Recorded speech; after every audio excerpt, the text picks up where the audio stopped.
হে কৃষ্ণ করুণা সিন্ধু দীনবন্ধু জগৎপতি গোপীশ গোপিকাকান্ত রাধাকান্ত নমস্তুতে রাহ বিডবিডবং ত্রিগবদতিলকং কুণ্ডলাক্রান্ত গণ্ডং গজ্ঞষ্টং কণ্ঠে স্থিত সুভঙ্গম সাধুরস্তে বেদুং সমং শান্তমতিভঙ্গম রবিগরবসনাং ভূষিতাং বৈজয়ন্তম বন্দে বৃন্দাবনমস্তবিন্দু সদপিতং ব্রহ্মগোপালবেশম পরমাত্মনে বলভদ্র সুভদ্রাভাগ জগন্নাথায় নমঃ নমস্তে নরসিংহায় প্রহ্লাদায় হিরণ্যকশিপুর্বশিলামঙ্গনাথায় মুখাং করতি বাচনং পুণ্যং হৃদয়তে যৎকৃপালমহং বন্দে পরমানন্দ মাধবম নারায়ণং নমস্কৃত্যং নমঃ চৈব নরোত্তমঃ দেবী সরস্বতী ব্যাসং ততো জয়তো ওম নমো ভগবতে বাসুদেবায় বিন্দায় তুলসীদেব প্রিয়ায় কৃষ্ণস্তুজং কৃষ্ণ ভক্তি ভগবতে সন্তবত্তয় নমঃ ওম নমঃ শিবায় সত্তায় কামাত্রে হেতুরে নিবেদয়ামি তৎপরাগতং মুক্তি পরমেশ্বরং পঞ্চকল্পতরুহস্তে কৃপাসুতুম্বং এবচ পতিতানাং পাবনেভ্য সর্ববৈষ্ণবেভ্যো নমঃ জয় রূপ সনাতন ভট্ট রঘুনাথ শ্রী গোপাল ভট্ট দাস রঘুনাথ এই সাই গোসাই করে চরণ মঙ্গল সবিষ্ট পুরন দুর্গমে প্রতিবেহ দস্য পাদগতেব্য সাকৃপা দুষ্টিদানেন সত্য সত্য কলা কলা জয় জয় শ্রী গোপাল বেদরায়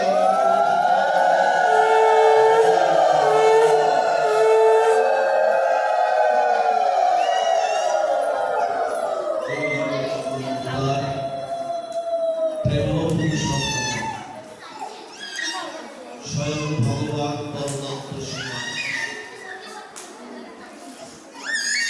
রায়কার নিযুক্ত করুন রাস পরিণতি কলিযুগের জীবের একমাত্র আশ্রয় গতি সংকীর্তনের জনক সংকীর্তন যোগেশ্বর নদিয়া নবদ্বীপ চন্দ্রবিহারী শ্রী শ্রী ব্রজনবযুবদন্ত রাধা মাধবী অপারম কম্পায় রাধা দামোদরের অহিত করুণায় দামোদর শাহপাড়া শ্রী গোবিন্দ মন্দির শ্রী মাতৃমন্দির শ্রী অঙ্গনে ভক্তবাৎসল্য বিনীত জানা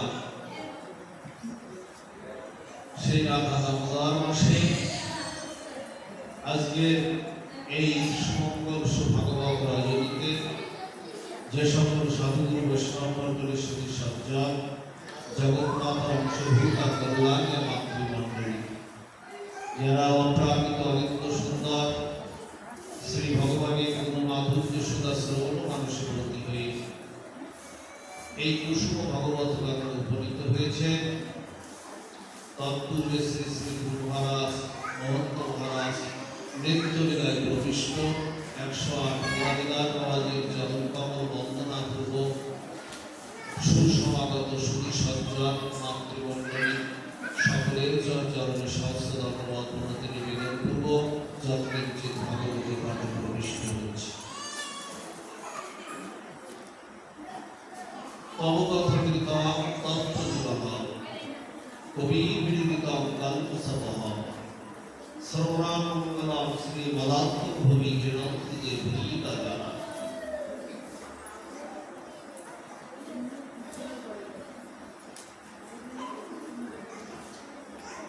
সবাই একটু চঞ্চলতা পরিহার করে প্রথমত এখন আর কথা নাই এখন এই দিকে সবাই একটু খেয়াল দিন।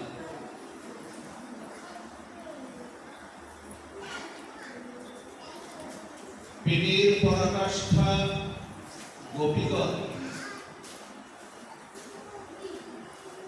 এই কথা বলেছিলেন ভাগবতী, বলেছিলেন হে প্রভু তোমার কথাই অমৃত। কারা বলেছিলেন? গোপালকে গোবিন্দকে ভালোবাসতে কারা?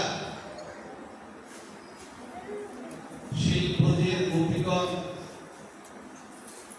সেই সর্বপ্রেমের পরাকাষ্ঠা, সর্ব উচ্চ শিখরে সেই প্রেমের পরাকাষ্ঠা ছিলেন গোপীগণ। সেই গোপীগণ গোবিন্দের চরণে প্রার্থনা করেছিলেন, হে গোবিন্দ, তোমার কথাই অমৃত। অমৃত তো না, পরম অমৃত। এই কথা বলেছিলেন গোপীগণ। দেখুন, জগতে 3 প্রকার অমৃত আছে। আমাদের অমৃত হলো 3 প্রকার, খেয়াল দেখবা।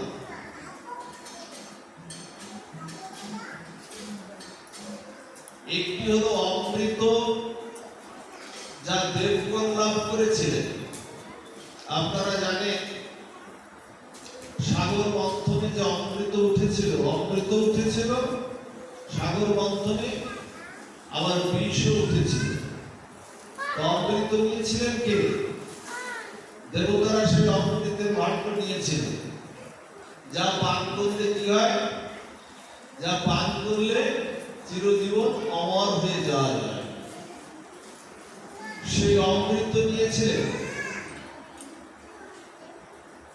আর বিষ উঠেছিল, সেই বিষটাকে নিয়েছিলেন।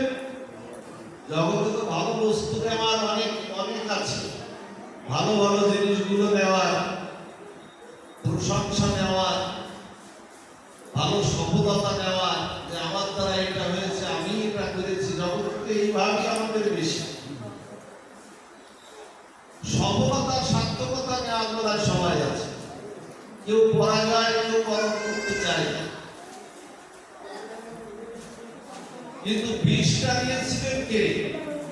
বিষটা নিয়েছিলেন আমার দেবাদিদেব পদে, যিনি বিষ পান করে হয়েছিলেন কি? নীলকণ্ঠ। জগৎকে মহা বিপদ থেকে তিনি রক্ষা করেছিলেন। তা বলছেন যে একটি হলো অমৃত, আরেকটি হলো মোক্ষামৃত, আর আরেকটি হলো কথামৃত, যেটা এখন আপনাদের সামনে প্রচার হচ্ছে। বা গোবিন্দ করুণায়, আপনাদের মতো ভক্ত করুণায়, আপনাদের হৃদয়ের উৎকণ্ঠায় যেটা এখন সব প্রকাশ হচ্ছে। ভাগবত কথা কেউ বলতে পারে না, ভাগবত কথা সব প্রকাশ। কেউ যদি বলে আমার দ্বারাই ভাগবত প্রচার হচ্ছে, এই কথাগুলো আমি বলছি, এই কথাগুলো বললেই বড় বিপদ হয়ে যায়। ভাগবত কথা সব প্রকাশ, এটা ভক্তের উৎকণ্ঠায় হয়, গোবিন্দের করুণায় এই কথাগুলো প্রকাশ হয় হৃদয় থেকে। একটি হলো মোক্ষামৃত, আর একটা হচ্ছে কথামৃত। সেই কথামৃত বলেছিলেন গোপীরা, বলেছিলেন তব কথামৃত তত্ত্ব জীবনম কবিকৃতম কর্মসফলম শ্রবণে শ্রবণাং মঙ্গলম। জগতের আর কেউ কিন্তু বলেনি। পৃথিবীর অনেক গ্রন্থ, অনেক ধর্মে, অনেক অবতারে, আর আমাদের সনাতন ধর্মেরই কত শত শত হাজার হাজার কত গ্রন্থ রয়েছে, কিন্তু কোন জায়গায় এই কথাটা বলেনি যে শ্রবণ করলেই মঙ্গল। একমাত্র উচ্চ কণ্ঠে সুখদেব গোস্বামী এই কথাটা বলেছিলেন, যা গোপীরা প্রকাশ করেছিলেন যে তোমার কথা শুনলেই মঙ্গল। এখন এই যে কর্ম দিয়ে আপনাদের হৃদয়ে যাচ্ছে না, কৃষ্ণই কিন্তু স্বয়ং যাচ্ছে। তা কৃষ্ণ যদি কারো হৃদয়ে যায়, মঙ্গল হয়ে যায় বাবা। তা বলছেন যে অমৃতের চেয়ে আরেকটু উচ্চ শিখরে হলো মোক্ষামৃত। ভক্তরা কি চায়? যারা কৃষ্ণ ভক্ত তারা চায় কি? মোক্ষামৃত আছে। মোক্ষামৃতের ভাবার্থটা কি? মোক্ষামৃতের ভাবার্থটা হলো মুক্তি পাওয়া। বাচ্চাটাকে খেলাধুলোর জায়গা। মোক্ষামৃত অর্থাৎ মুক্তি পাওয়া, অর্থাৎ ব্রহ্মে লীন হয়ে যাওয়া। নীতির আস্বাদন যদি না নিতে পারি, আমি চিনি আছি কিন্তু চিনি হয়ে লাভ কি? নীতির আস্বাদন না নিতে পারি তাহলে চিনি হয়ে তো লাভ নেই। নদীর জল গঙ্গায় মিশে গেল, তো মিশেই গেল, তার তো আলাদা কোনো স্বতন্ত্রতা থাকলো না, বলিও তো মিশেই গেল। আমার এই দেহটা আমি যদি মোক্ষামৃত পান করে বা আমি সেই ব্রহ্মে যদি লীন হয়ে যায়, আমি তো মিশেই গেলাম, তাতে আলাদা স্বতন্ত্রতা কি থাকলো? আমি তো প্রভুর সেবাই দিতে পারলাম না। ভক্তরা কি চায়? ভক্তরা চায়, হে প্রভু, যদি কল্পকাল নরোপাস যদি করতে হয়, করোনা করে একদিন তোমার সেবা থেকে যেন বঞ্চিত তুমি করো না। এই জন্য ভক্তরা মুক্তি চায় না। এই মোক্ষামৃত মানে এগুলো খুব বোঝার ব্যাপার, এগুলো বুঝতে হবে। ভাগবত শুধু হরিদ্বারের জিনিস না, এগুলো বোঝা চায়, হৃদয়ে একটু নেওয়া চায়। বলছেন যে মুক্তি পেয়ে লাভ নাই, মুক্তি আমাদের চাই না, আমাদের চাই ভগবানের সেবা। আর আরেকটি হলো কথামৃত। এই কথামৃত হলো এই মোক্ষামৃত চেয়েও আরো কোটি গুণ উচ্চ সীমায় যার অবস্থান থাকে, সেটা হলো তব কথামৃত। আপনারা জানেন পরীক্ষিত মহারাজ ভস্মসাৎগ্রস্ত হয়েছিলেন কেন? আপনারা সবাই জানেন।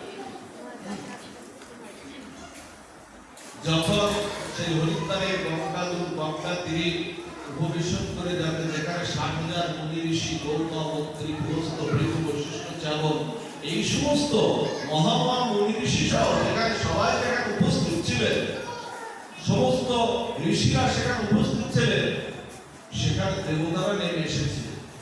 মা কথাগুলো খেয়াল দাও, কথা কি খেয়াল দাও। কি বলছিলাম? পরীক্ষিত মহারাজের সভায়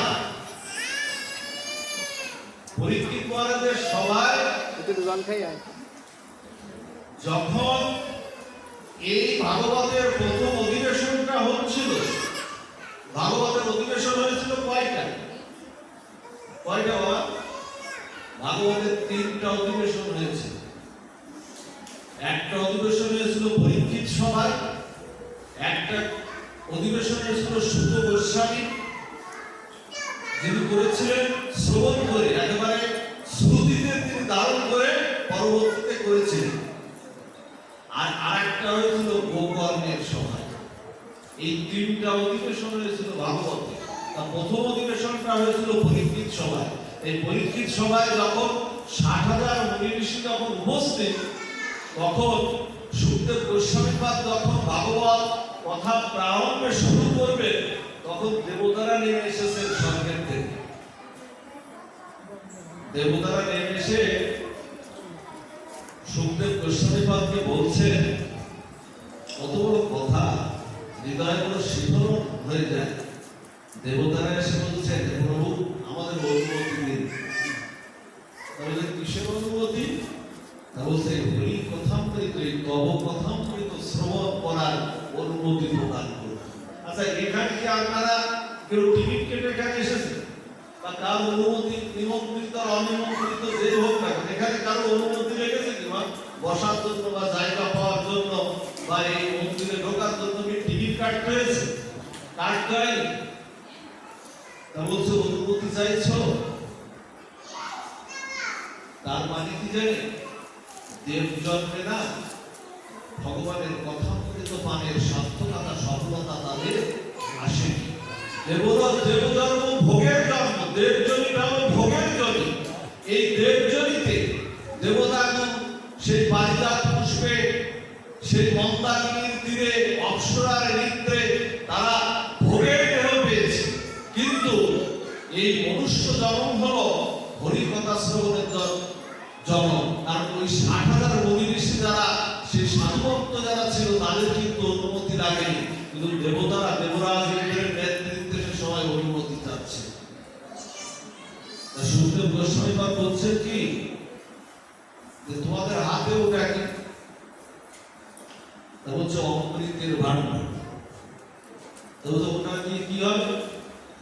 বলছে আপনি আমাদের হরির কথামৃত শোনাবেন, আর এর বিনিময়ে আমরা এই সুখটা, এই পরীক্ষিত মহারাজকে আমরা এই অমৃত পান করাবো। তাতে হিসাবটা কি দাঁড়ালো? হিসাবটা দাঁড়ালো এই যে আপনি আমাদের হরি কথা শ্রবণ করার অনুমতি প্রদান করবেন বা আমরা সেটা শুনবো, আর এর বিনিময়ে পরীক্ষিতকে যখন অমৃত পান করাবো তখন সেই দক্ষ কিছু যদি দংশনও করে তাহলে ওনার মৃত্যু হবে না। হরি বল। বাহ, সুন্দর যুক্তি একেবারে।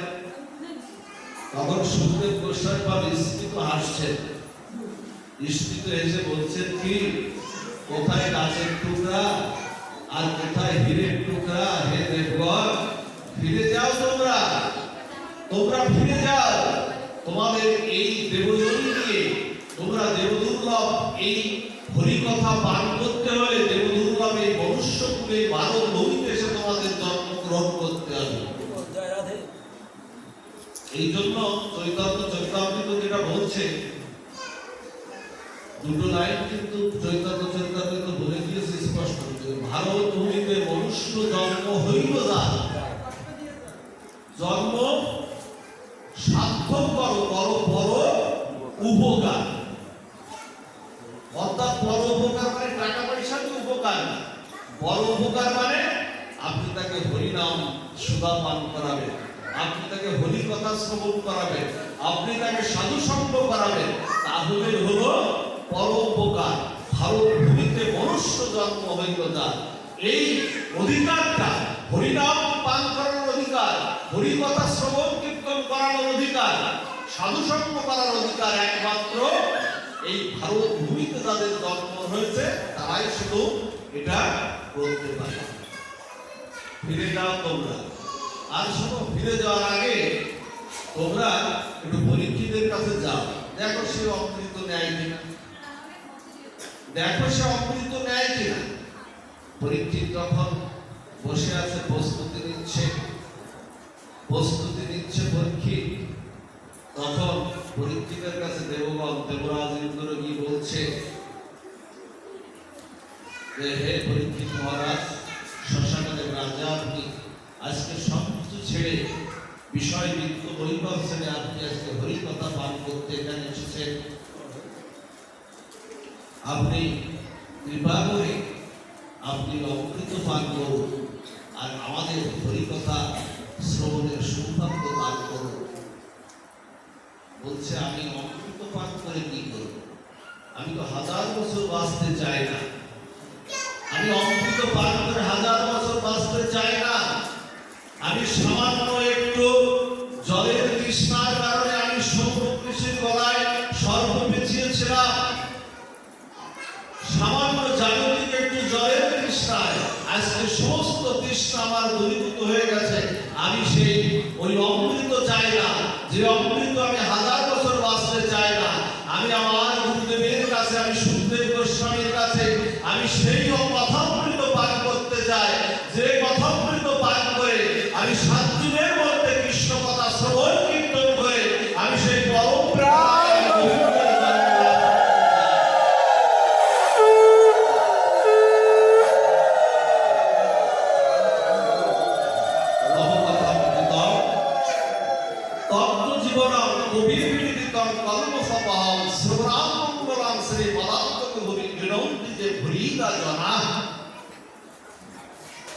যারা কীর্তন করছে, যারা পাঠ করছে না, তারা এই জন্মে শুধু না, যারা সাধু সঙ্গ করে আপনাদের শোনার ব্যবস্থা করে দিচ্ছে শুধু এই জন্মে তারা না, বলছেন মদাত্মক কবি ভুলিতা জানা, তার মানে এই জন্মে না, জন্ম জন্মান্তর ধরে আপনাদের এরকম শ্রবণ কীর্তন হরিনাম প্রদান করছে, জন্ম জন্মান্তর ধরে আপনাদের সাধু সঙ্গ করার প্রয়াস করছে।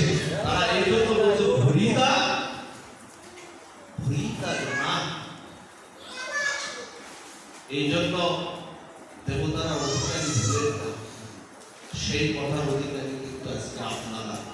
এই জন্য কর্মমন্দির খাড়া করে শ্রবণ কীর্তন করতে হবে।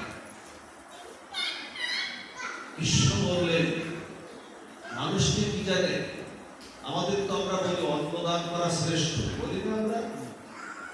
একজনকে দুঃখীজনকে শ্রেষ্ঠ, কিন্তু মহাশ্রেষ্ঠ হলো কোনটা?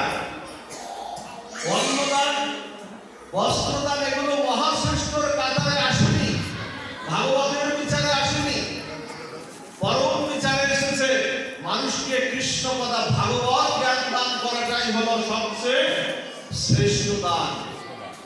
এটা একেবারে সুখদেব গোস্বামী বললেন, কারোর হৃদয়ে যদি ভাগবত কথামৃত, এই কৃষ্ণ কথামৃত কারোর হৃদয়ে যদি গেঁথে দেওয়া যায়, তার জীবনটা পরিপূর্ণ হয়ে ওঠে, পরিপূর্ণময় হয়ে ওঠে। এই জন্য অন্নদান শ্রেষ্ঠ বটে, বস্ত্রদান শ্রেষ্ঠ বটে, তার চেয়ে জীবনের পরিবর্তনের জন্য, আপনার সংসারের পরিবর্তনের জন্য, এই সমাজের পরিবর্তনের জন্য প্রয়োজন কৃষ্ণ কথামৃত দান। এই দানটাই হলো শ্রেষ্ঠ দান।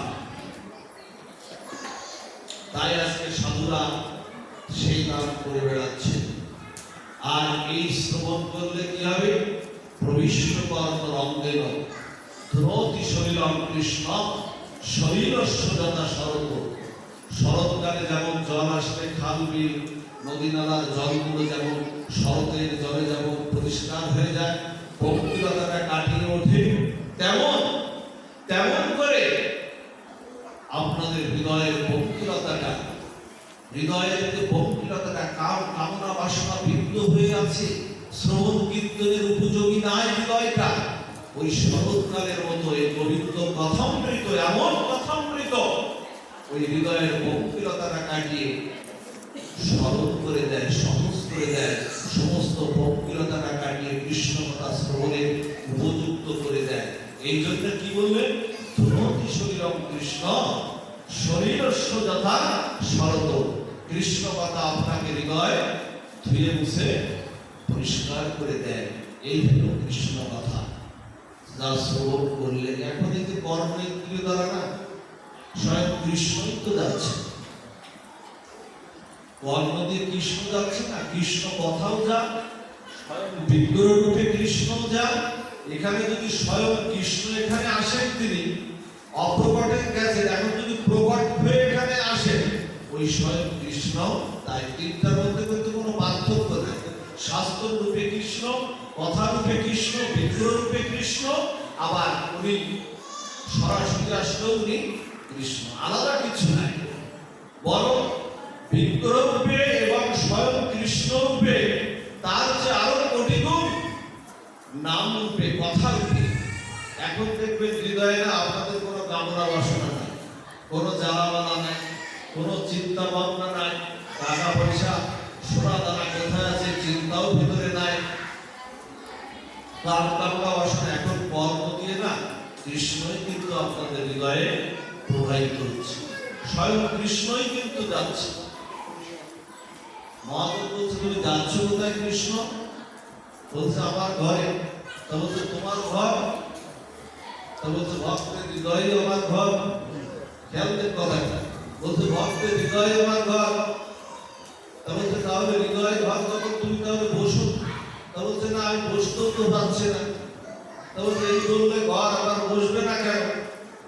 বসার, বলছে বসার মতো জায়গা তো নেই, বসবো কোথায়? এই হৃদয়টা না হিংসা বিদ্বেষ কাম কামনা বাসনায় ধূলিবালিতে একেবারে জর্জরিত হয়ে গেছে, বসার মতো উপযুক্ত জায়গা নাই। তাহলে বসবে না, তাহলে যে পথ দিয়ে এসেছিল সেই পথ দিয়ে বেরিয়ে যাও। বলছে না, তাও যাবো না, বলছে না তাও যাবো না, আমারই তো ঘর, আমাকেই তো পরিষ্কার করতে হবে। আপনি যদি 1 মাস যদি বিদেশে চলে যান, ভারতে চলে যান, ঘরটা তালাবন্ধ করে যদি চলে যান, 1 মাস পরে এসে যখন আপনি ঘরটা খুললেন, এসে দেখলেন দুধায় পঙ্কিল হয়ে গেছে, ওই দৃশ্য দেখে যে আপনি আবার ভারতে বা অন্য কোনো দেশে চলে যাবেন? বলছে ওটা তো আমারই ঘর, আমাকেই পরিষ্কার করতে হবে। গোবিন্দ বললেন যে ভক্তের হৃদয় আমার ঘর, তাই আমি কথা রূপে ওই হৃদয়ের মধ্যে আমি প্রবেশ করে আমি কৃষ্ণ সর্দার হয়ে আমি ভক্তের হৃদয় থেকে সবগুলো পরিষ্কার করে আমি পরিষ্কার করে দিলাম। এই হলো কৃষ্ণ কথা। ওমা এক একদিনের হরি কথা, মাত্র একদিনের হরি কথা আপনাকে কোনো না কোনো জন্মে শ্রীহরির কাছে আপনাকে নিয়ে যাবেই যাবে। মাত্র একদিনের হরি কথা শ্রীহরির কাছে নিয়ে যাবে।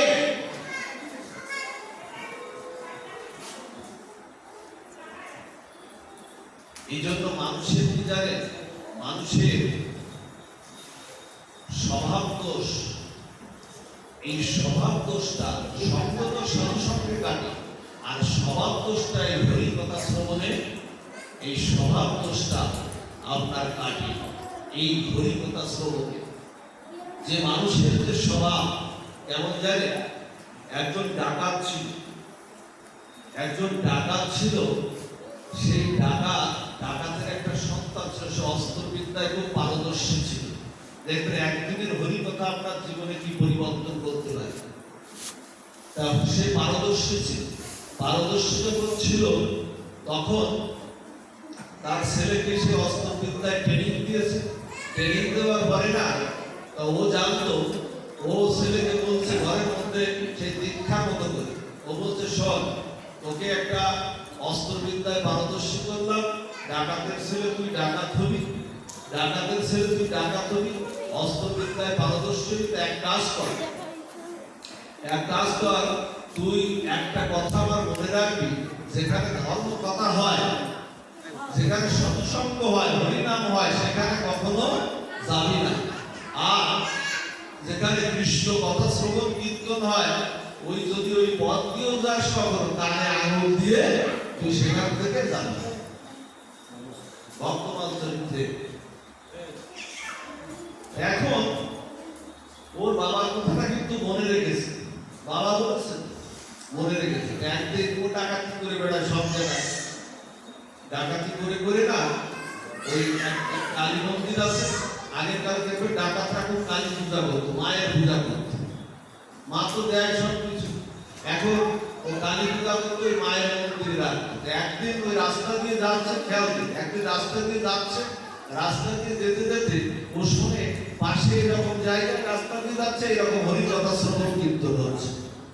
হরিকথা শ্রবণ যখন কীর্তন হচ্ছে, পাঠক বাবা পাঠ করছে, পাঠক পাঠ করলে ও কিন্তু দূর থেকে কানে আঙুল একেবারে, বাবা বলেছিল কানে আঙুল দেওয়ার কথা, ও কিন্তু কানে একেবারে আঙুল দিয়েছে। আঙুল দিয়ে না, ও যখন যাচ্ছে তখন হঠাৎ করে দৈবক্রমে, ভাগবত কথা শ্রবণ করবে, দৈবক্রমে একটা ইটের আঘাতে ও হোঁচট খেয়ে ও মাটিতে ও নিচে পড়ে গেছে। নিচে পড়ে যাওয়ার সাথে সাথে হাতের কানের থেকে আঙুল দুটো সরে গেছে। হঠাৎ করে পাঠকের একটা কথা কর্ণ দিয়ে হৃদয়ে চলে গেছে।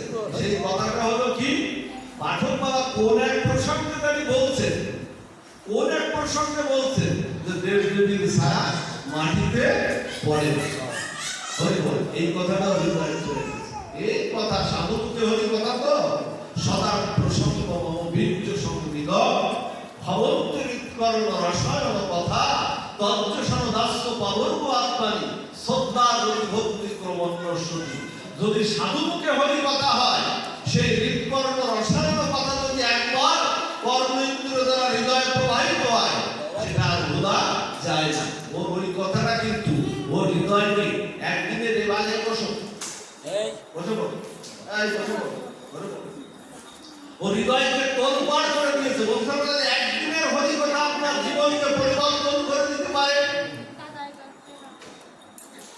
এখন ওর কিন্তু ভিতরে সাধুকে হরি, ওর ভিতরে একটা জ্বালা সৃষ্টি হয়েছে। সাধু বাবা কি বলতো, দেব দেবীর ছায়া মাটিতে পড়ে না। এখন ওই মায়ের মন্দিরে প্রতিদিন ওদের যা পায় না, এক পাশে ভাগ করা হয়, যা পায় ওই মায়ের মন্দিরে রাখে, জঙ্গলের মধ্যে এক মন্দির। এখন ওই দেশের যে রাজা, ওই দেশের রাজা চতুর্থ সাইডে এই সমস্ত ডাকাতি, চুরি ডাকাতি হচ্ছে, তার জন্য আজকাল যেমন সিআইডি, ডিআইডি, সরকারের বিভিন্ন গোয়েন্দা সংস্থা আছে না, এটা আগেও ছিল। আগে উনি গুপ্তচর নিয়োগ করেছেন রাজা। দেখো এই ডাকাতিগুলো কি করে রাত্রি, আমার প্রজারা তো শান্তিতে নাই। এখন গুপ্তচর নিয়োগ করতে, গুপ্তচর এইভাবে ঘুরে বেড়ায়, ঘুরতে ঘুরতে গুপ্তচর খবর পেয়েছে যে আজকে রাত্রে অমুক মধ্যেকার ওই গভীর অরণ্যের মধ্যে, জঙ্গলের মধ্যে আজকে 1 মাসের এই ডাকাতির সব জিনিস আজকে ভাগ বাটোয়ারা হবে। এখন ও কি করেছে, ওর বেশটা পরিবর্তন করে একেবারে মা কালীর মতো রূপ ধরেছে। মা কালীর মতো সেজে না ওই পূজা, ওরা তো পুজো অর্চনা করছে, ওরা মা কালীর পিছনে গিয়ে ও একেবারে ধরার জন্য ওর বিভিন্ন গুপ্তচর নিয়ে করেছে, আর ও পিছনে গিয়ে দাঁড়িয়ে আছে ওদের ধরার জন্য। এখন মায়ের যখন পূজা হয়েছে, মা তখন মায়ের পূজা টুজা করে আলোচনা করে তখন বলছে, প্রণাম করে বলছে, মা তুমি আশীর্বাদ করো, এইভাবে যেন সারা জীবন আমরা ডাকাতি করতে পারি, কোনো যেন বাধা বিঘ্ন না আসে, এইভাবে যেন সারা জীবন ডাকাতি করতে, মা তুমি আশীর্বাদ করো। এখন ওই পিছন থেকে না, পিছন থেকে ওই যে রূপ ধরেছিল ও তখন হাত উঁচু করে কণ্ঠস্বরটা একটু পরিবর্তন করে বলছে, হ্যাঁ তোদের আশীর্বাদ করলাম, আমি তোদের পূজায় প্রসন্ন হয়েছি, আমি সন্তুষ্ট হয়েছি, তোরা এইভাবে সারা জীবন বাধা বিঘ্ন আর হবে না, তোরা নিশ্চিন্তে ডাকাতি করতে পারবে। এখন তুমি যে শুনেছিল যে দেবীর ছায়া মাটিতে পড়ে না, এখন হঠাৎ করে ও দেখছে কি পিছনে একটা ছায়া লম্বাভাবে পড়েছে। সর্বনাশ! ভগবান পাঠকরা কি মিথ্যা কথা বলে? তারা তো শাস্ত্রের কথা বলে, তারা তো কোনো বানানো কথা, মিথ্যা কথা বলবে। এখন ওর কিন্তু হঠাৎ করে ওকে মনে পড়েছে, পাঠক মহাশয় বলেছিল যে দেবীর ছায়া মাটিতে পড়ে না, তাহলে এটা কি হলো, যে ছায়া তো মাটিতে পড়ছে। হঠাৎ করে ওরা তখন সবাই মিলে ওই পিছনে গিয়ে দেখে ও প্রকৃত মায়ের সেই শ্রীমূর্তি না, ও প্রকৃত হলো গুপ্তচর। ওকে ওখানে বেঁধে রেখে ওরা মোটামুটি নিশ্চিত ওখানে পলায়ন করলো। তারপরে বিপদ থেকে ওরা বেঁচে গেল। বাড়িতে এসে সব কিছু ছেড়ে দিয়ে, অস্ত্র টস্ত্র ছেড়ে দিয়ে, সমস্ত কিছু পরিত্যাগ করে বাবাকে বলছে, বাবা আমি আর জীবনে কখনো ডাকাতি করবো না। বলছে কেন? তা বলছে পাঠক মহাশয় একদিনের এক ভরি কথা, 4টা কথা শুনে আজকে যদি এই মহাবিপদ থেকে, ফাঁসির হাতের থেকে আমি বাঁচতে পারি, তাহলে না জানি সারা জীবন যদি আমি হরি কথা শ্রবণ করতাম, আমি গোবিন্দ প্রাপ্তি হয়ে যেতাম। একদিনের হরি কথা, এই জন্য স্বভাবটাও পরিবর্তন করে দেয় এই গোবিন্দ কথা অমৃত। আমাদের শিব ঠাকুর আছে না, শিব ঠাকুরের আরেকটা নাম, শিব ঠাকুর তো বিভিন্ন নাম আছে, একটা নাম হলো আশুতোষ, শঙ্কর, মহাত্মত নামে উনি বিভূষিতা। পৃথিবীতে যত মন্দির আছে, আমাদের যে আরাধ্য মন্দির আছে, যত মন্দির আছে পৃথিবীতে, শিব ঠাকুরের যত মন্দির আছে, এত মন্দির আর কোথাও পৃথিবীতে নাই। সারা অনন্ত বিশ্ব ব্রহ্মাণ্ডে শিব ঠাকুরের যত মন্দির আছে। কারণ কি জানেন এত শিব ঠাকুরের মন্দির কেন? শিব ঠাকুর অল্পতে তুষ্ট, এই জন্য তার একটি নাম হলো আশুতোষ। অল্পতেই তিনি তুষ্ট, মেলার কোনো দ্রব্যাদি নাই, পূজার কোনো আচার নাই, এই বেলপাতার একটু জল দিলে ওম নমঃ শিবায় বললে একেবারে উনি একেবারে বিচার না করে কর দিয়ে দেন। এখন চোর কি করছে জানে? এগুলো ভক্তমান চরিত্রের কথা। এই একজন চোর প্রতিদিন চুরি করে। এখন চুরি করতে করতে আজকে আর চুরির কিছুটা আমার মেলে, আজকে একেবারে খালি হাতে ফিরে যাচ্ছে। যখন ফিরতে দেখে দেখে পাশে জঙ্গলের মধ্যে একটা শিব ঠাকুরের মন্দির। বলছে যে আজকে তো আর কিছু করা না, যাই এই শিব ঠাকুরের একটু মন্দিরে ঢুকে যায়। কারণ ঠাকুরের তো আর কোনো গয়না গাড়ি থাকে, শিব ঠাকুরের গলায় সর্প, মস্তকে গঙ্গা, মাথায় চন্দ্র, তাই না? শিব ঠাকুরের যে ওই সমস্ত থাকে, মাটির ছাল পড়া, শ্মশানে থাকে, ছাই ভস্ম মাখে, তার ভাগ থাকে। এখন ওই চোর বলছে কি, এমন এক ভগবানের কাছে আসলাম, এসে যদি একটু এই কৃষ্ণ কত সুন্দর সুন্দর গয়না পরে, রাধা ঠাকুরানি কত গয়না পরে, ভগবান রামচন্দ্র কত গয়না পরে, এইরকম একটা মন্দিরও যদি প্রভু দিতে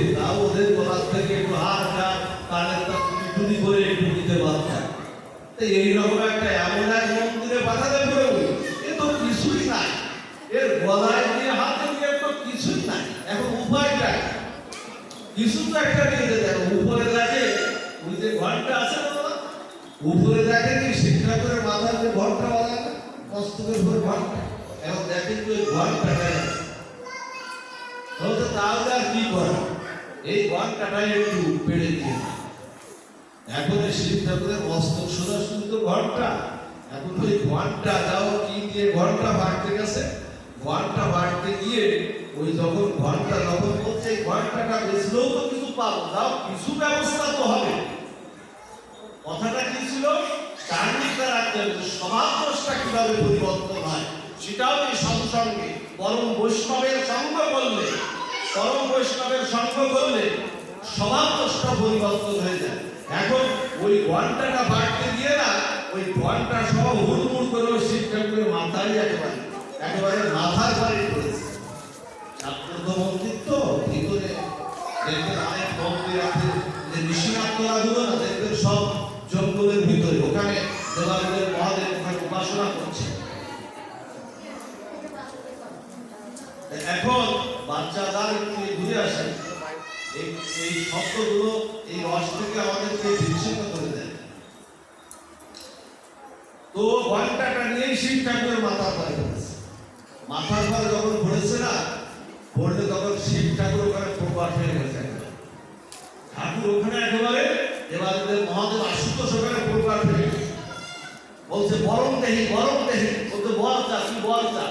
এখন বহু তো ভয় পেয়ে গেছে যে শিব ঠাকুর মানে প্রকাশে অসন্তুষ্ট হয়ে গেল, তো বলছা প্রভু তুমি অসন্তুষ্ট হয়েছে, তোমার ঘাড়ের পরে বসেছি আমি প্রভু, তুমি অসন্তুষ্ট হয়েছে, বলছে না না আমি অসন্তুষ্ট হইনি, আরে সবাই আমার মাথায় দুধ ঢালে, সবাই বেলপাতা দেয়, জল দেয়, কত কিছু পঞ্চামৃত দেয়, আরে তুই তো তোর নিজেকেই দিয়ে দিয়েছিস, আমার দেহের পর্যন্ত তোর নিজেকেই সমর্পণ করেছিস, এমন তো আর কেউ পারে না, বলছে তুই বল চা।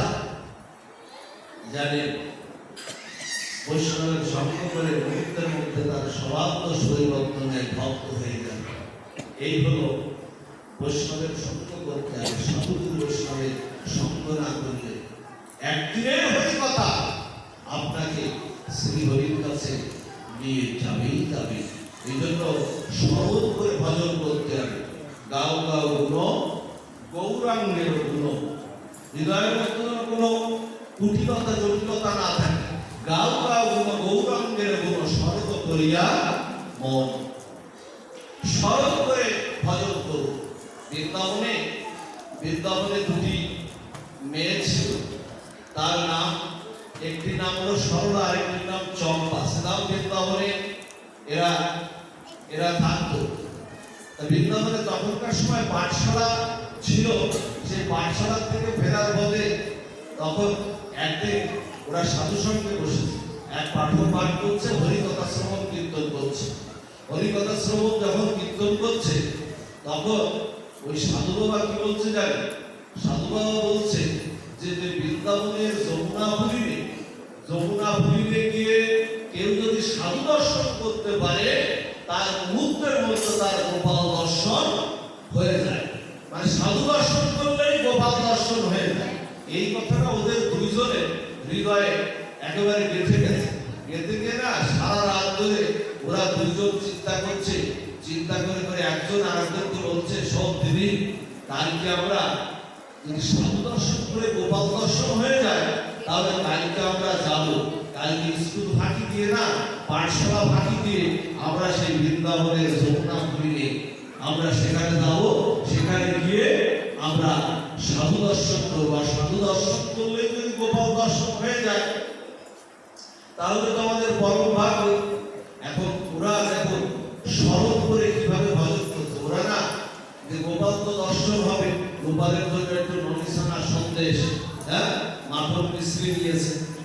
এই সেই দামোদর মাস, এই দামোদর মাসে তো গোবিন্দকে গোপালকে একটু বেশি বেশি করে ননিসানা সন্দেশ একটু মাখন খাওয়াতে হয়, যার জন্য গোবিন্দ তা বন্ধন স্বীকার করেছিলেন যে ননিসানা সন্দেশ চুরি করতে গিয়ে চুরির সে নারী শুনতে মা যশোদার গানটা ঝালাপালা হয়ে গিয়েছিল, যার জন্য নিজেই নবনীত তৈরি করতে তিনি লেগেছিলেন, নিজে নবনীত তৈরি করতে উনি উদ্যত হয়েছিলেন বা শুরু করেছিলেন মা।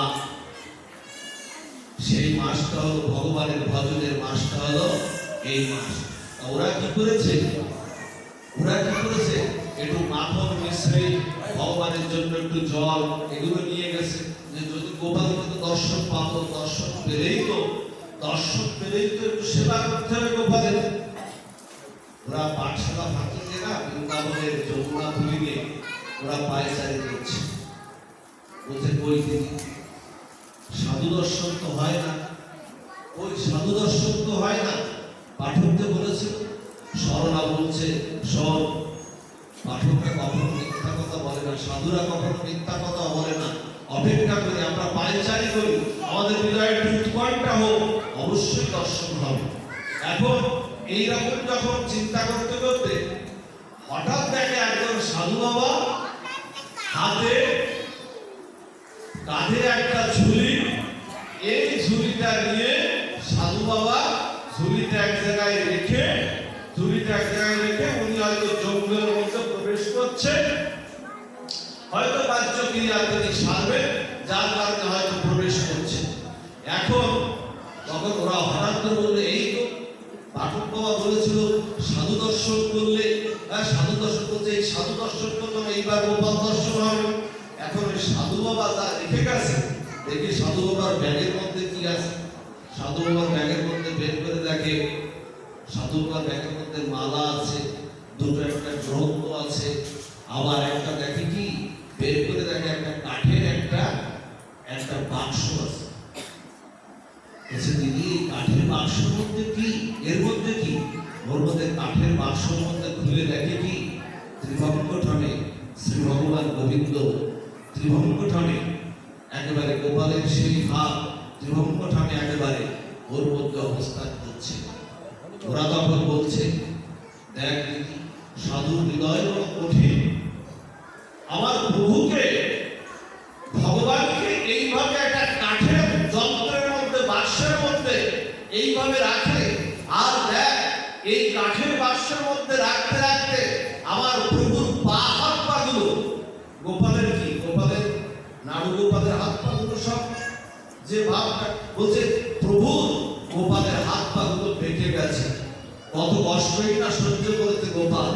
সাধু হৃদয় এত বড় কঠিন। ওরা কি করেছে না ওর মধ্যে কষ্ট করে আস্তে আস্তে গোপালকে বের করেছে। সাধুরা যখন যায় তখন তো তাদের বিগ্রহ নিয়েই বের হয়, সেবার যদি কোনো ব্যবস্থা না থাকে দেখবেন বিগ্রহ নিয়ে বের হয়।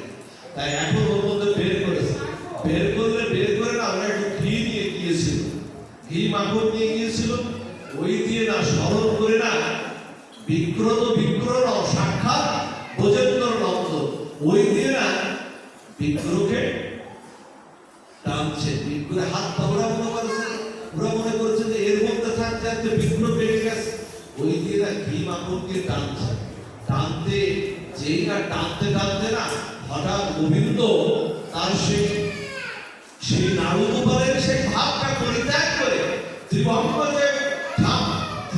ঠামটা পরিবর্তন করে হঠাৎ ওদের কাছে সরল হয়ে একেবারে সোজা হয়ে দাঁড়িয়ে গেছে গোবিন্দ।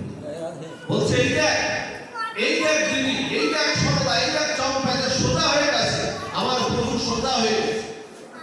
তখন ওরা একটু মাখন মিশ্রি বা অন্যান্য যে দ্রব্যাদি দিয়েছিল সেবা দিল, ওরা কিছুক্ষণ সেবা দিয়ে ওখানে ওরা জল কিঞ্চিত ওখানে আরতি ওখানে ওরা করলো, করার পরে হঠাৎ করে দেখছে কি সাধু বাবা জঙ্গল থেকে আস্তে আস্তে সাধু বাবা জঙ্গল থেকে বেরিয়ে আসে তাড়াতাড়ি ওরা এগুলো রেখে ওরা ঝোপের আড়ালে অন্তরাল হয়েছে। যেটা অন্তরাল হয়েছে ঝোপের আড়ালে, তখন দেখছে সাধু বাবা এক করে তার ব্যাগটা গোছাচ্ছে। শ্রীরাম বৃন্দাবনের লীলা, এক করে সাধু বাবা ব্যাগটা গোছাচ্ছে।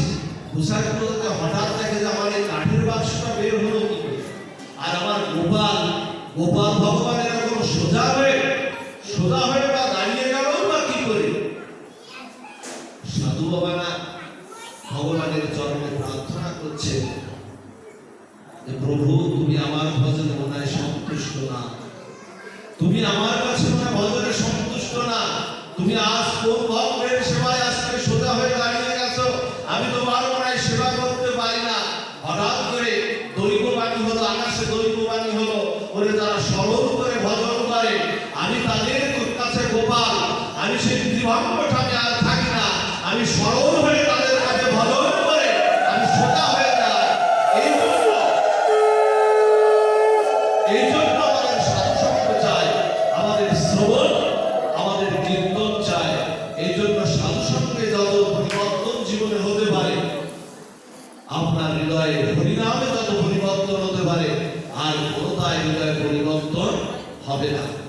আজকের এই মাসটা দামবন্ধন লীলার মাস, আপনারা জানেন।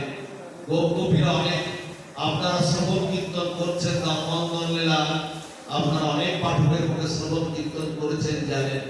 গোবিন্দ ব্রজের ঘরে ঘরে ননিসারা সন্দেশ, চুরির তার যে অপূর্ব কথা গাথা আজও সেগুলো আছে।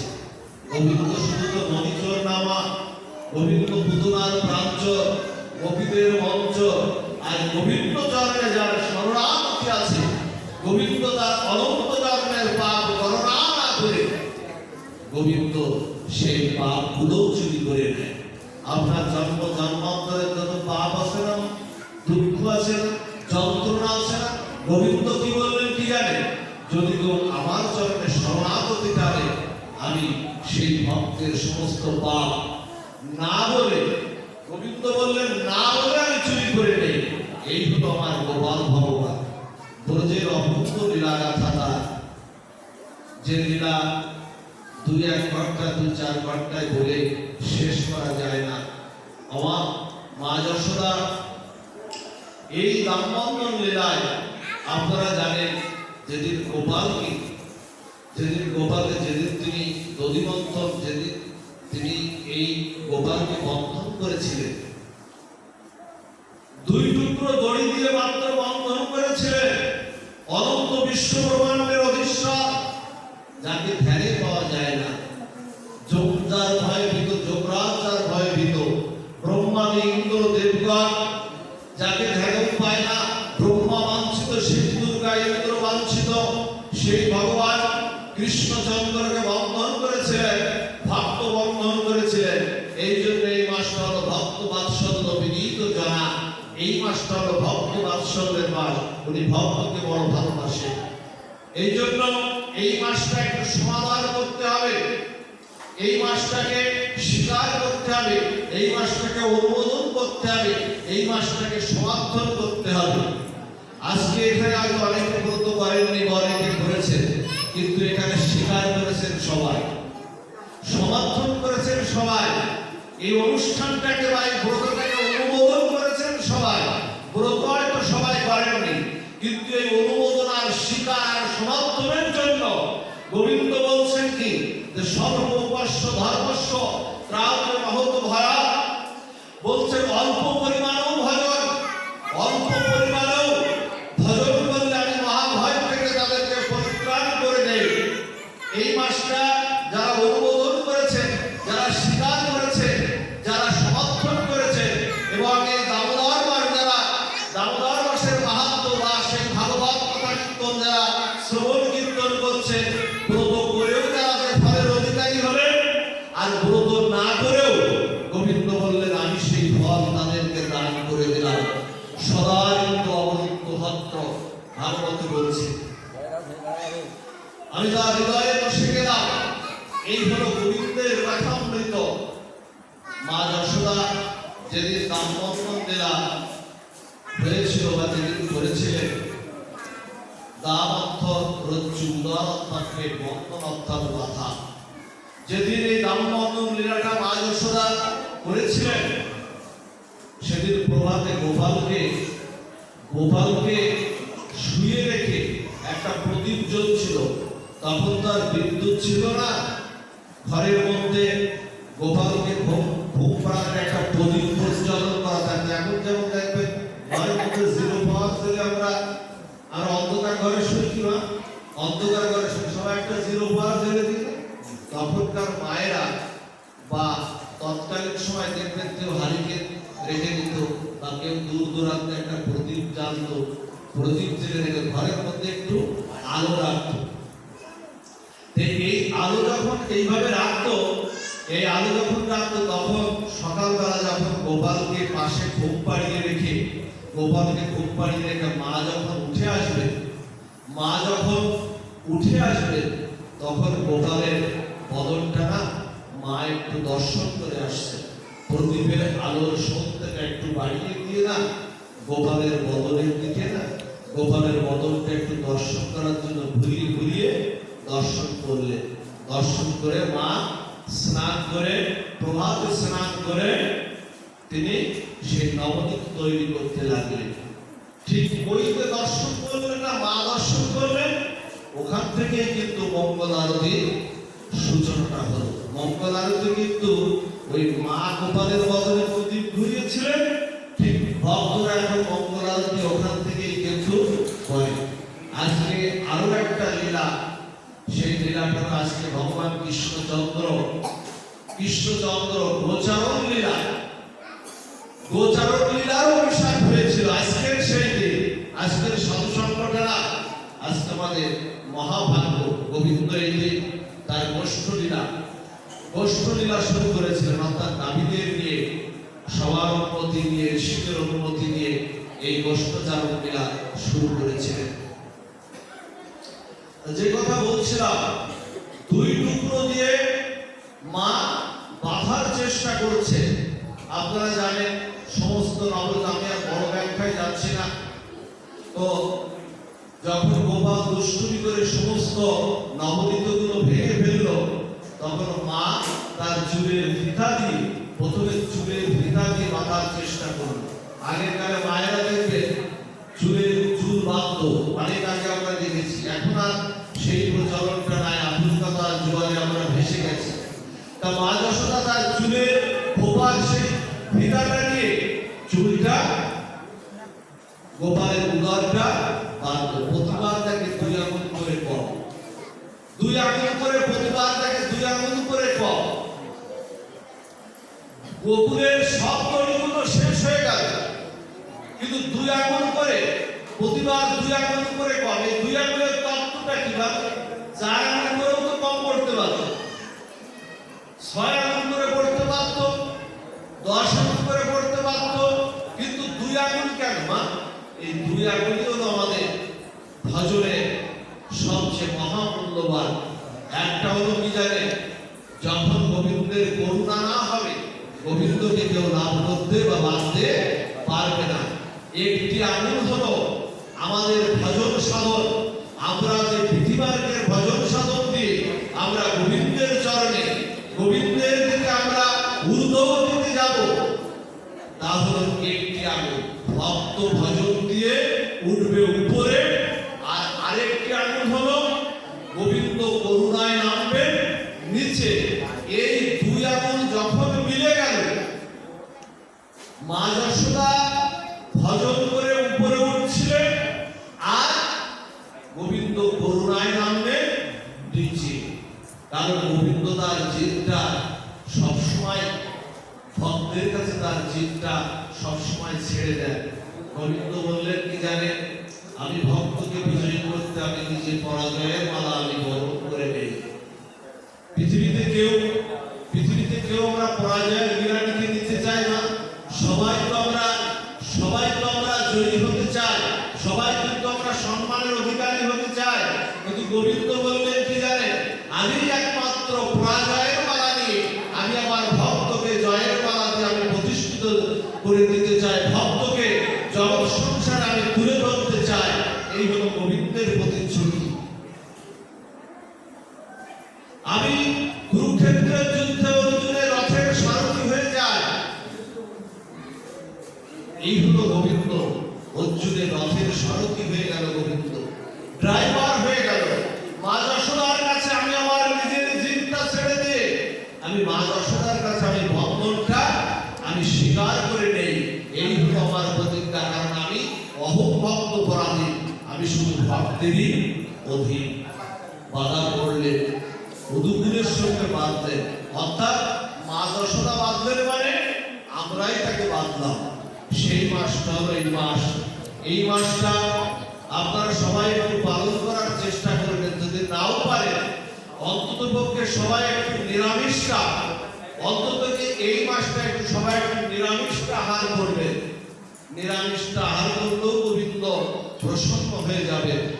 আর সবাই একটু মাটির প্রদীপ প্রজ্বালন করে ঘি বা তিলের তেল কর্পূর সহকারে মিশ্রিত করে একটু আকাশ প্রদীপ দান করবেন।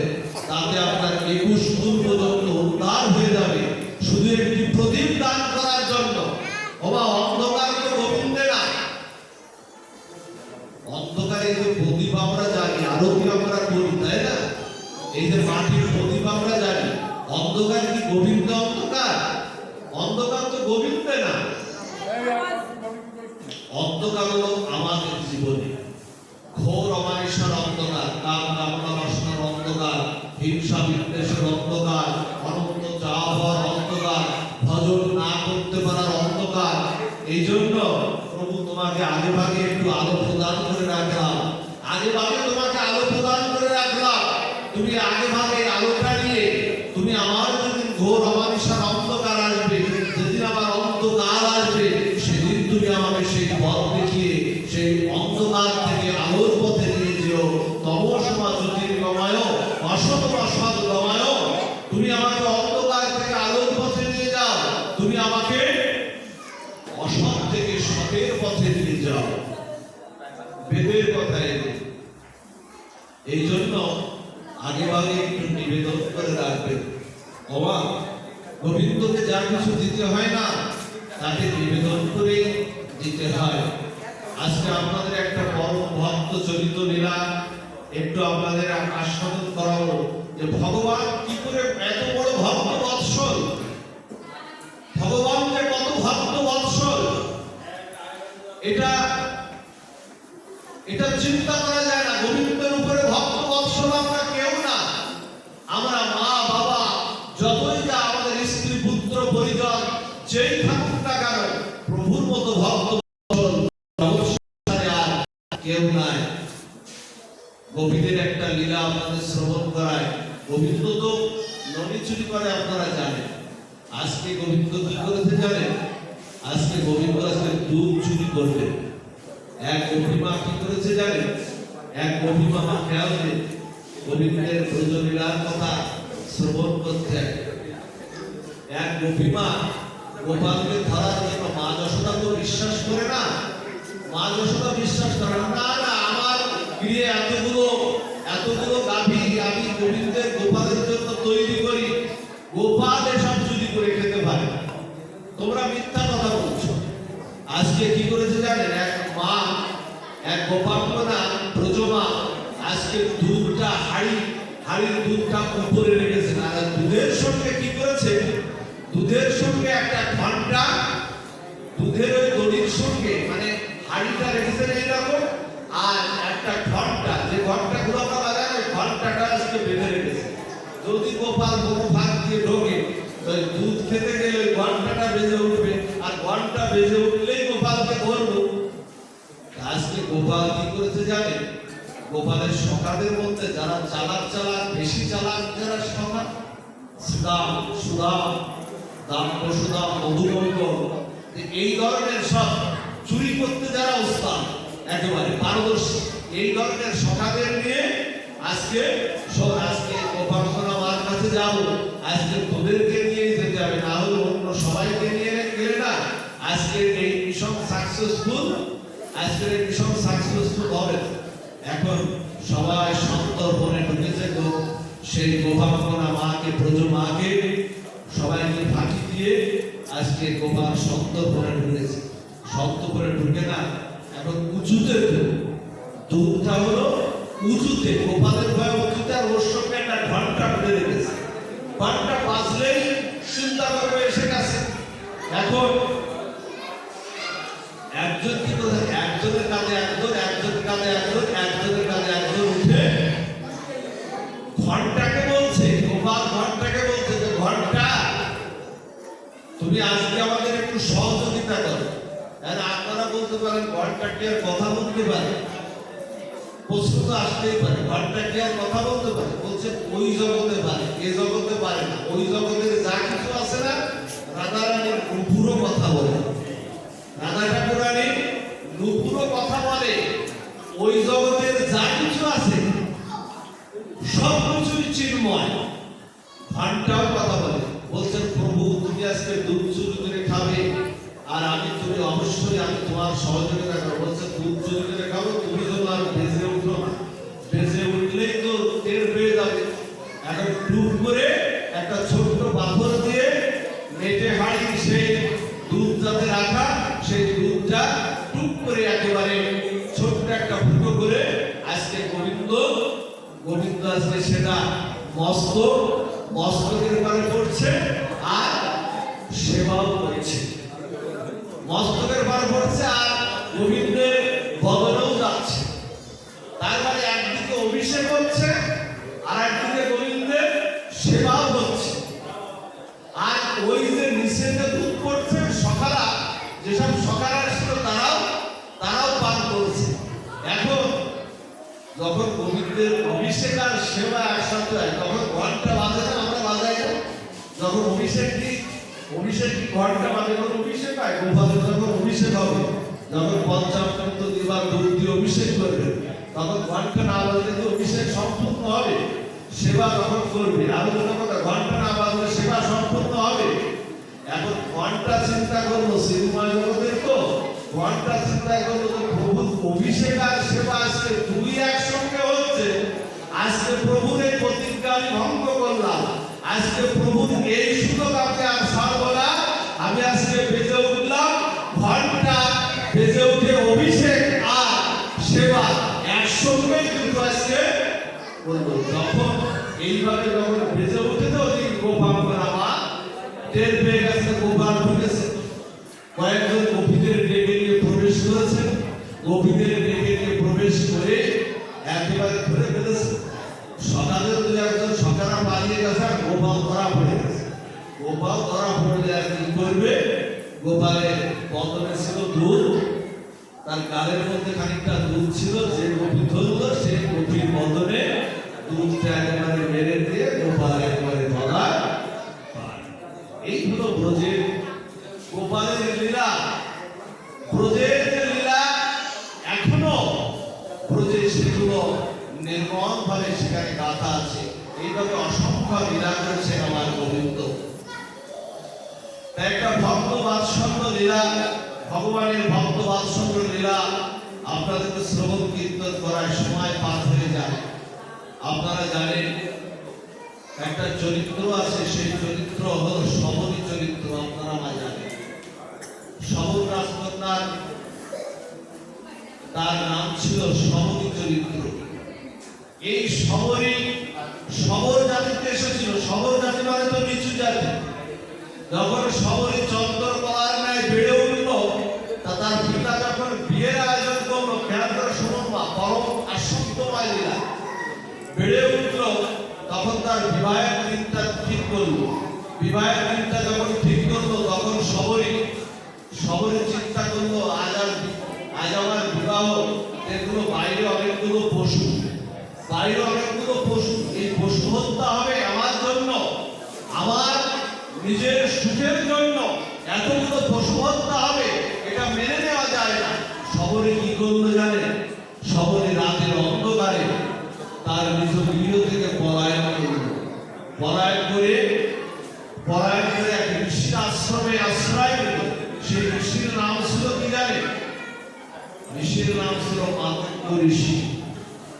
মাতঙ্গ ঋষির আশ্রমে গিয়ে মাতঙ্গ ঋষির চরণে আশ্রয় করতে, প্রভু আমাকে আপনি দীক্ষা দেন, আমি আপনার সেবা করে আশ্রিত হয়ে আপনার সেবা করে জীবন কাটাতে চাই। কিন্তু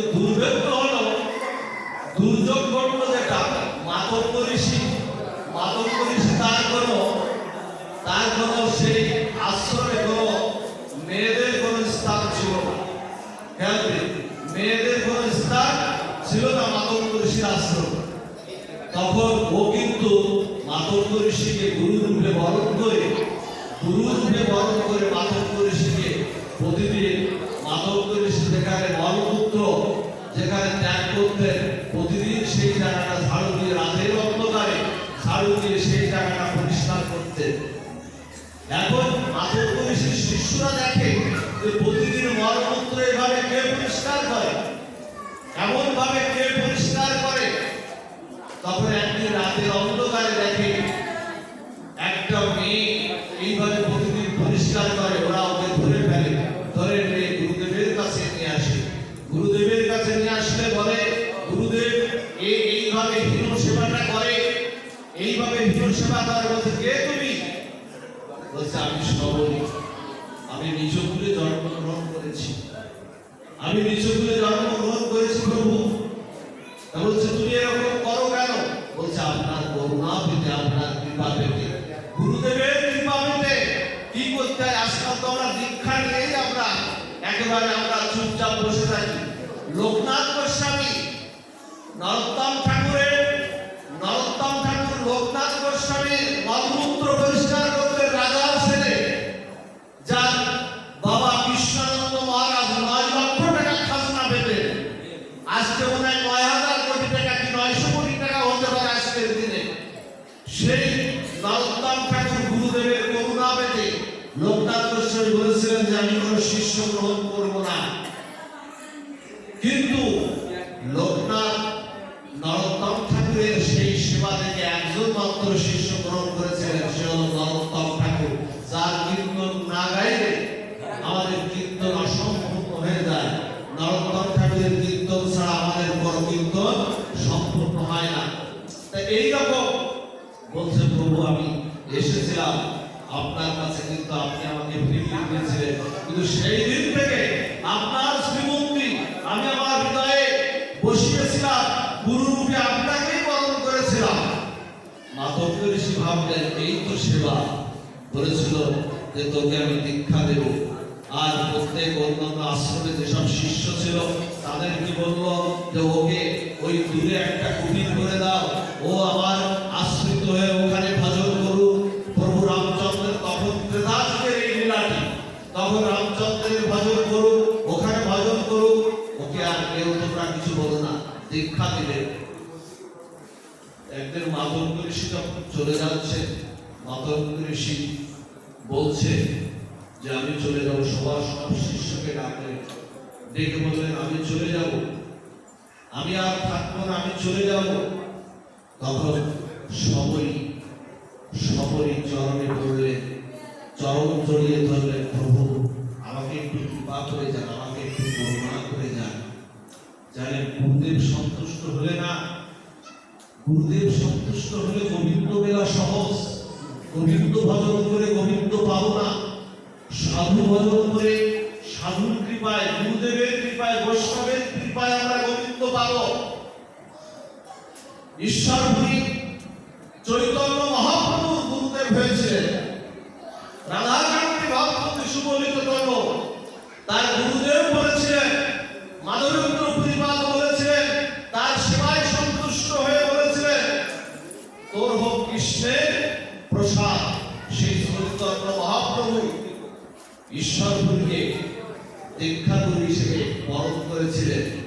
তেমনি আজকে মাধব ঋষির চরণে যখন পড়লেন তখন আশীর্বাদ করে বলেছিলেন তোর যে গুরুদেবের প্রতি তোর যে ভক্তি, তোর যে গুরু সেবার প্রতি যে নিষ্ঠা ভক্তি, একদিন রাজীবলোচন কালুন্য ঘন প্রভু নবদুর্বাগার সময় প্রভু রামচন্দ্র তোর গিরিয়ে আসবেই আসবে, আমি তোকে এই আশীর্বাদ করে গেলাম। জানেন এই সবরী তখন এই কৃপাতে যখন ত্রেতাযুগে প্রভু আসবেন রামচন্দ্র ভগবান, সবরী বনের মধ্যে ভজন করতে লাগলো, কবে রাম লক্ষ্মণ আসবে আমার গৃহে। গুরুদেব বলেছিল ভক্ত বাৎসল্য বিদিত যারা, গুরুদেব বলেছিল আসবে। 80টা বছর কেটে গেল, 80টা বছর কেটে গেল, প্রভু রামচন্দ্রের দিকে পথপথে চেয়ে থাকতে থাকতে, কিন্তু কখনো ধৈর্য হারায়নি। প্রতিদিন রামচন্দ্রের জন্য পথে, ভগবান রামচন্দ্রের জন্য পথে পুষ্প বিছিয়ে রাখতো। লাল গালিচা যেমন দেয় না, ঠিক অমন করে প্রতিদিন 80টা বছর ধরে প্রভু রামচন্দ্রের জন্য কত পুষ্প প্রতিদিন পাঠতে হতো, চয়ন করতে হতো। আর প্রভু রামচন্দ্র ভগবানের জন্য প্রতিদিন ফল পেড়ে রাখতো। আর ফলগুলো না সময় ফলগুলো কি করতো জানেন? ফলগুলো কোনটা মিষ্টি কোনটা টক, এই জন্য একটু খেয়ে খেয়ে দেখতো প্রভু তো টকটা নিতে পারবে না, প্রভু তো অমৃত আস্বাদনে মিষ্টি, এইভাবে খেত। খেয়ে খেয়ে সেই ফলগুলো রাখতো। চোখ দুটো অন্ধ হয়ে গেল, ওই রামচন্দ্র তো ভগবান আসেন না, আসে না তো, কিন্তু গুরুদেবের প্রতি নিষ্ঠা ভক্তি প্রভু আসবেন, প্রভু আসবেন, আসবেনই প্রভু। গুরুদেব বলেছিলেন গুরু বাক্য কখনো পবিত্র মিথ্যা করে দেন না, আসবে। জানেন তখন চোখ দুটো প্রায় অন্ধের পথে রাম লক্ষ্মণ এসেছিল, রাম আর লক্ষ্মণ সবরীর গিরি এসেছিল। কোথায় আমার সবরী মাতা? রামচন্দ্র ভগবান ডাকতে ডাকতে আসছেন। কত বড় ভক্ত বৎসল ভগবান রামচন্দ্র ভগবান ডাকতে ডাকতে আসছে, বলছে কোথায় সবরী মাতা, কোথায় আমার মা কই, সবরী মা কই? জানেন মালা গেঁথে নিয়ে বসে আছে, পথে ফুল বিছিয়ে নিয়ে বসে আছে, আর ফল ফুলগুলো পেড়ে বসে আছে। ভগবান আসবে তার সেবা করতে 80 বছর ধরে।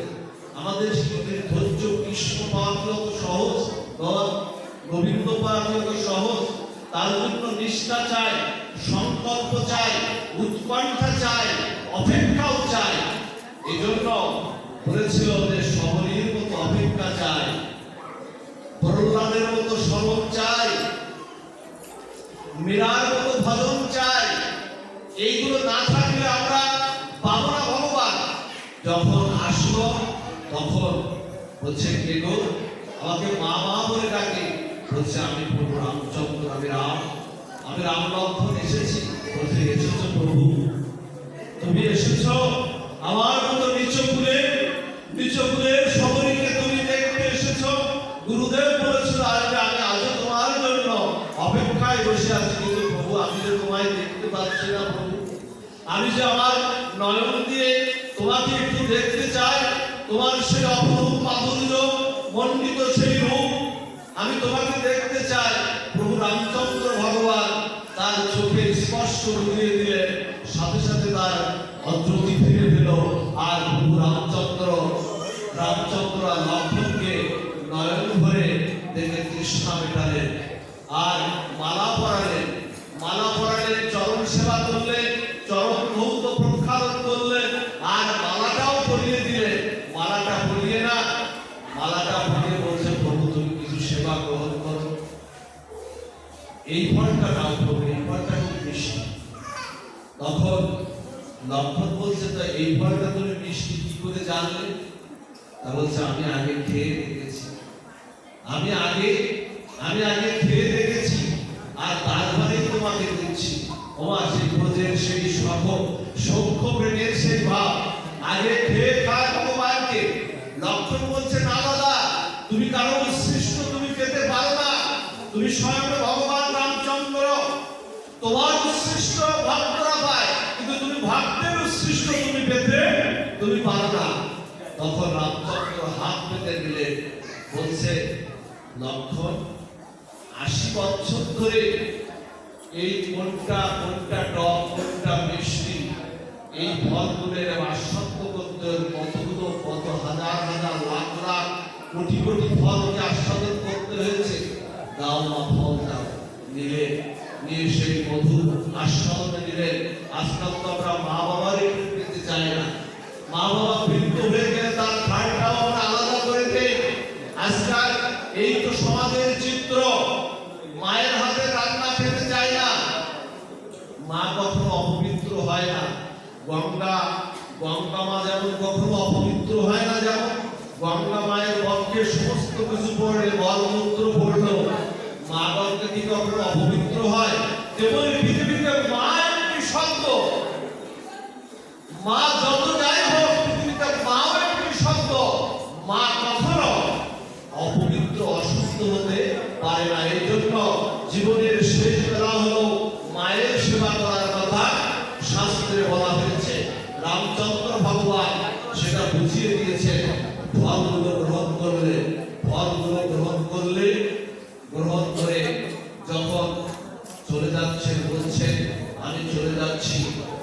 তখন বলছে, প্রভু তুমি আমাকে কৃপা করে যাও। কৃপা তো করবেন, গুরুদেব কৃপা করেছে। যখন কৃপা করতে যাবেন, মস্তকে হাত দিয়ে সবলের মাথায় হঠাৎ করে সবল সেই দেহ পরিত্যাগ করে প্রভু রামচন্দ্রের চরণে ঠাঁই পেলেন। এবং রামচন্দ্র ভগবান ভক্তের এত বড় করুণা, হরিদাস ঠাকুরকে যেমন চৈতন্য মহাপ্রভু নিজ হাতে যেমন সমাধিস্থ করেছিলেন, তেমনি আজকে ভক্তবৎসল ভগবান আজকে সেই শ্মশান কার্যটা সবলীকে নিজ হাতে দাহ কার্য করে তার সমস্ত কৃতকর্মাদি করে তাকে বৈকুণ্ঠ গতি করে তাকে সেই তাকে এমন ভক্তবৎসল ভগবান রামচন্দ্র ভগবান যখন ফিরে গেছে তার রাজ্যে ফিরে গেলে কৌশল্যা মাতা, কৈকেয়ী মাতা এবং সীতা ঠাকুরানী রান্না করে দেয়। কৌশল্যা মাতা বলে, দেখ তো ব্যঞ্জনাদিগুলো কেমন হয়েছে, কিন্তু ওই যে ভক্তের হাতে যে আস্বাদ্য পেয়েছিল, আজকে পঞ্চব্যঞ্জন 56 ভোগ 36 ব্যঞ্জনেও আজকে সেই লক্ষ্মী দেবী, সীতা তো লক্ষ্মীপতি, সেই লক্ষ্মী দেবী রান্না করছে, তাতেও তার সেই প্রেম, তাতেও সেই আস্বাদ্য হচ্ছে না। রামচন্দ্র ভগবানকে বলছে, তুমি কেন এমন বিমর্ষ হয়ে আছো? কৌশল্যা মাতা বলছে, কেন এমন বিমর্ষ হয়ে আছো বলো, কেন তুমি লক্ষ্মী দেবীর হাতে রান্না তো তুমি স্বাদটা পাচ্ছ না? তখন সমস্ত কিছু ঘুরে বলল, মা এইরকম আমার একজন ভক্ত শহরী আমাকে একটা ফল প্রদান করেছিল, এটো ফল প্রদান করেছিল, ওই এটো ফলের যে আস্বাদন আমি পেয়েছি, আমার তোমাদের হাতের সেই রান্নাতেও সেই আস্বাদন আমি পাচ্ছি না, আমি পাই না। এর কারণটা কি মা? এর কারণ হলো ভক্তকে সে উপরে তুলে ধরতেই সে ভালোবাসে, ভক্তকে সবসময় মাথায় করে রাখতে ভগবান ভালোবাসে। এই জন্য বাবা বলি কি, আমরা পাঠ বিশ্রামের দিন চলে যাব, এই জন্য বলি কি যে গোবিন্দের কাছে না মা, আপনাদের একটা কথা বলে যায়, গোবিন্দের কাছে দুঃখ বেশি জানাবেন না। গোবিন্দের কাছে কখনো নিজের দুঃখ সসুখ কামনা বাসনা জানাবেন না, কারণ দুঃখ আসে কর্মফলে, দুঃখ কিন্তু গোবিন্দ দেন না, কর্মফলে দুঃখটা আসে, জড়াবেন কর্মফলে আমাদের আসে। গোবিন্দর কাছে আপনি দুঃখ জানাচ্ছেন, বেদনা জানাচ্ছেন, আচ্ছা গোবিন্দ যদি বলে, রামচন্দ্র ভগবান যদি বলে, তুমি তো আমার কাছে তোমার দুঃখটা জানাতে, আমার দুঃখটা মোচন করো। রামচন্দ্র ভগবান যদি বলে যে আমার যদি রাজ্যাভিষেক হওয়ার কথা ছিল, রামচন্দ্র ভগবান যদি আপনাকে বলে যে আমার যদি রাজ্যাভিষেক হওয়ার কথা ছিল জ্যেষ্ঠ পুত্র হিসেবে, সেদিনই আমার 14 বছরের বনবাস হয়েছে, আমার দুঃখটাকে একটু মোচন করো, ধরিব। আচ্ছা কৃষ্ণচন্দ্র ভগবান যদি বলে, কৃষ্ণচন্দ্র ভগবান যদি বলে আমি অনন্ত বিশ্ব ব্রহ্মাণ্ডের অধীশ্বর হয়ে আমি কারাগারে জন্মগ্রহণ করেছিলাম, কারাগারের মধ্যে আমাকে জন্মগ্রহণ করতে হয়েছিল, এবং বংশের ভয়ে আমাকে নিয়ে আর এক জায়গায়, আমি আমার মাতৃতলেও আমি ঠাঁই পাইনি, আমাকে আর এক জায়গায় মা দশবার করে রেখে আসতে হয়েছিল, তা আমার এই দুঃখগুলো আগে মোচন করো। এই জন্য দুঃখ যাবেন না, বলবেন যে না ধানব না জানম না সুন্দরী কবিতার বা জগদীশ্বরে মম জন্ম জন্ম ঈশ্বরে ভবদার ভক্তি অহিন্দুকি তুই হে প্রভু ধন চাই না, জন চাই না, সালাঙ্গারা কবিতাও চাই না, দুঃখ দূর করবার জন্য তোমার কাছে প্রার্থনাও করি না, যেন জন্ম জন্মান্তরে তোমার চরণে যেন অহিন্দুকি ভক্তিটা যেন আমার থাকে। তুই দুঃখ দাও, আরো দুঃখ দাও, যে দুঃখ তোমায় মনে করিয়ে দেয়। বাবা সুখের দিন দেখবে গোবিন্দের কথা বেশি স্মরণে আসে না, দুঃখের দিনে গোবিন্দের কথা স্মরণে আসে। এই জন্য কুন্তী দেবী বলেছিলেন, যখন কুন্তী দেবী যেদিন কৃষ্ণচন্দ্র ভগবান দ্বারকা ছেড়ে যখন চলে যাচ্ছেন যুধিষ্ঠিরকে রাজা করে, কুন্তী দেবী বলেছিলেন ভীষ্মা তুমি বর চেয়ে নাও, কুন্তী দেবী যে প্রার্থনা করেছিলেন যে হে কৃষ্ণ, বর যদি দিতে হয় এই বরই দাও, আমার যুধিষ্ঠিরকে আবার পথের ভিখারি করে দাও, আবার ওদেরকে 12 বৎসর বনবাসে পাঠাও, আবার ওদেরকে যদু দিয়ে পুড়িয়ে মারার ষড়যন্ত্র করো, আবার ওরা ভিক্ষা করে খায়। কারণ যে দুঃখে তুমি ছিলে আমার ছায়ার মতো আমার সন্তানের পাশে পাশে, সেই সুখ আমি চাই না। যে দুঃখে তুমি ছিলে সেই দুঃখকে আমি আবার চাই। গান্ধারী ওর শতপুত্রকে পাঠিয়েছিল দুর্যোধনের সাথে, ওরা একজনও ফেরেনি। আমি আমার পঞ্চপুত্রকে পঞ্চপাণ্ডবকে পাঠিয়েছিলাম তোমার সাথে, ওরা অক্ষত অবস্থায় ফিরে এসেছে। হে প্রভু, দুঃখ দাও, আরো দুঃখ দাও, যে দুঃখ তোমার মনে করিয়ে দেয় সেই দুঃখই দাও। তোমার সেবায় দুঃখ হয় যত, সেই তো পরম সুখ। এজন্য তার কাছে দুঃখই চাইবে, আর জন্ম জন্মান্তরের অহেতুকি ভক্তি চাইবে। এই দেখুন আপনাদের লীলা আজকে সৎসঙ্গ হয়তো 2-10 মিনিট একটু বেশি আপনাদের সময় আমি নিয়ে নিচ্ছি। চৈতন্য মহাপ্রভু লীলাটি আগেও শ্রবণ হয়তো করেছে। চৈতন্য চাওয়া পাওয়া নাই, প্রকৃত ভক্তরা চায় না কিছু। এই সেবা সঙ্গে আজকে এটা কিন্তু সেবা সঙ্গে, এই সেবা সাক্ষাৎ চৈতন্য মহাপ্রভু যেখান থেকে নামযজ্ঞের শুভারম্ভটা হয়েছিল, সেবা সাক্ষাৎ চৈতন্য মহাপ্রভু তার পার্শ্ববর্তীতে নৃত্য করছে। নৃত্য করতে করতে না ওখানে একজন ঢুকে পড়েছে, তার নাম হলো শুক্লাম্বর ব্রহ্মচারী। এই শুক্লাম্বর ব্রহ্মচারী ওখানে ঢুকে পড়ে। শুক্লাম্বর ব্রহ্মচারীকে আপনারা জানেন কিনা জানি না, তিনি মাত্র 10 বাড়ি মাদুকারি করে, মাত্র 10 বাড়ি ভিক্ষা করে যা পেত তাই দিয়ে গোবিন্দের সেবা করে জীবন নির্বাহ করতো ছেলে মেয়েদের। মাত্র 10 বাড়িতে কতটুকু ভিক্ষা হয়? মাদুকারি হলো শ্রেষ্ঠ ভজন। বৃন্দাবনে দেখবেন বাবাজিরা তাদের সামর্থ্য থাকা সত্ত্বেও তারা মাদুকারি করে ব্রজের গোপীদের কাছে তারা মাদুকারির জন্য হাত বাড়িয়ে দেয়। এইরকম চৈতন্য মহাপ্রভুর সেই কীর্তনের মধ্যে প্রবেশ করেছে। কীর্তনের মধ্যে যখন প্রবেশ করলেন, হঠাৎ করে মহাপ্রভুর দৃষ্টি গেছে। মহাপ্রভুর দৃষ্টি গেছে কোথায় জানেন? মহাপ্রভুর দৃষ্টি গেছে শুক্লাম্বরের সেই ভিক্ষাবন্ত সেই বস্তুর দিকে মহাপ্রভুর দৃষ্টি গেছে। যখন এই দৃষ্টিটা গেছে, আস্তে আস্তে হাঁটি হাঁটি পা পা করে চৈতন্য মহাপ্রভু শুক্লাম্বরের কাছে উপস্থিত হয়েছে। শুক্লাম্বরের কাছে উপস্থিত হয়ে পুটলিটা ধরে বলছেন, শুক্লাম্বর এর মধ্যে কি? বলছে, প্রভু তুমি তো জানো 10 বাড়ি মাতুকারি করে আমি জীবন নির্বাহ করি, এর মধ্যে সেই মাতুকারি ভিক্ষা। বলছে দাও তো আমাকে। চৈতন্য মহাপ্রভু দিচ্ছে, বলছে দাও তো আমাকে।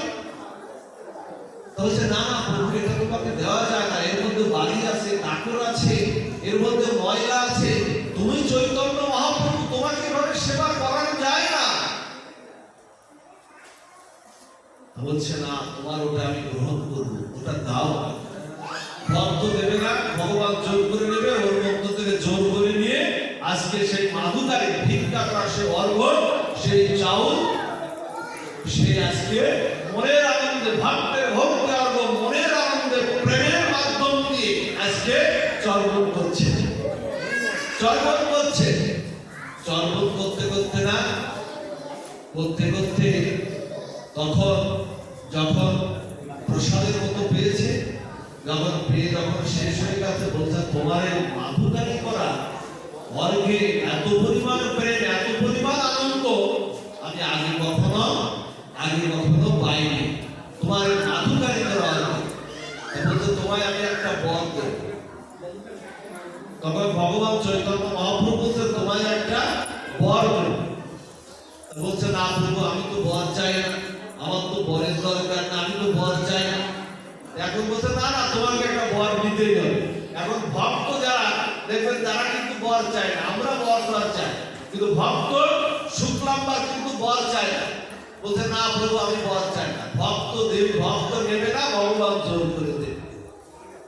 এখন দুজনের মধ্যে একেবারে এখন বলছে প্রভু তোমার সাথে আমি পারবো না, তুমি যখন ছাড়বেই না তখন দাও, বর দাও।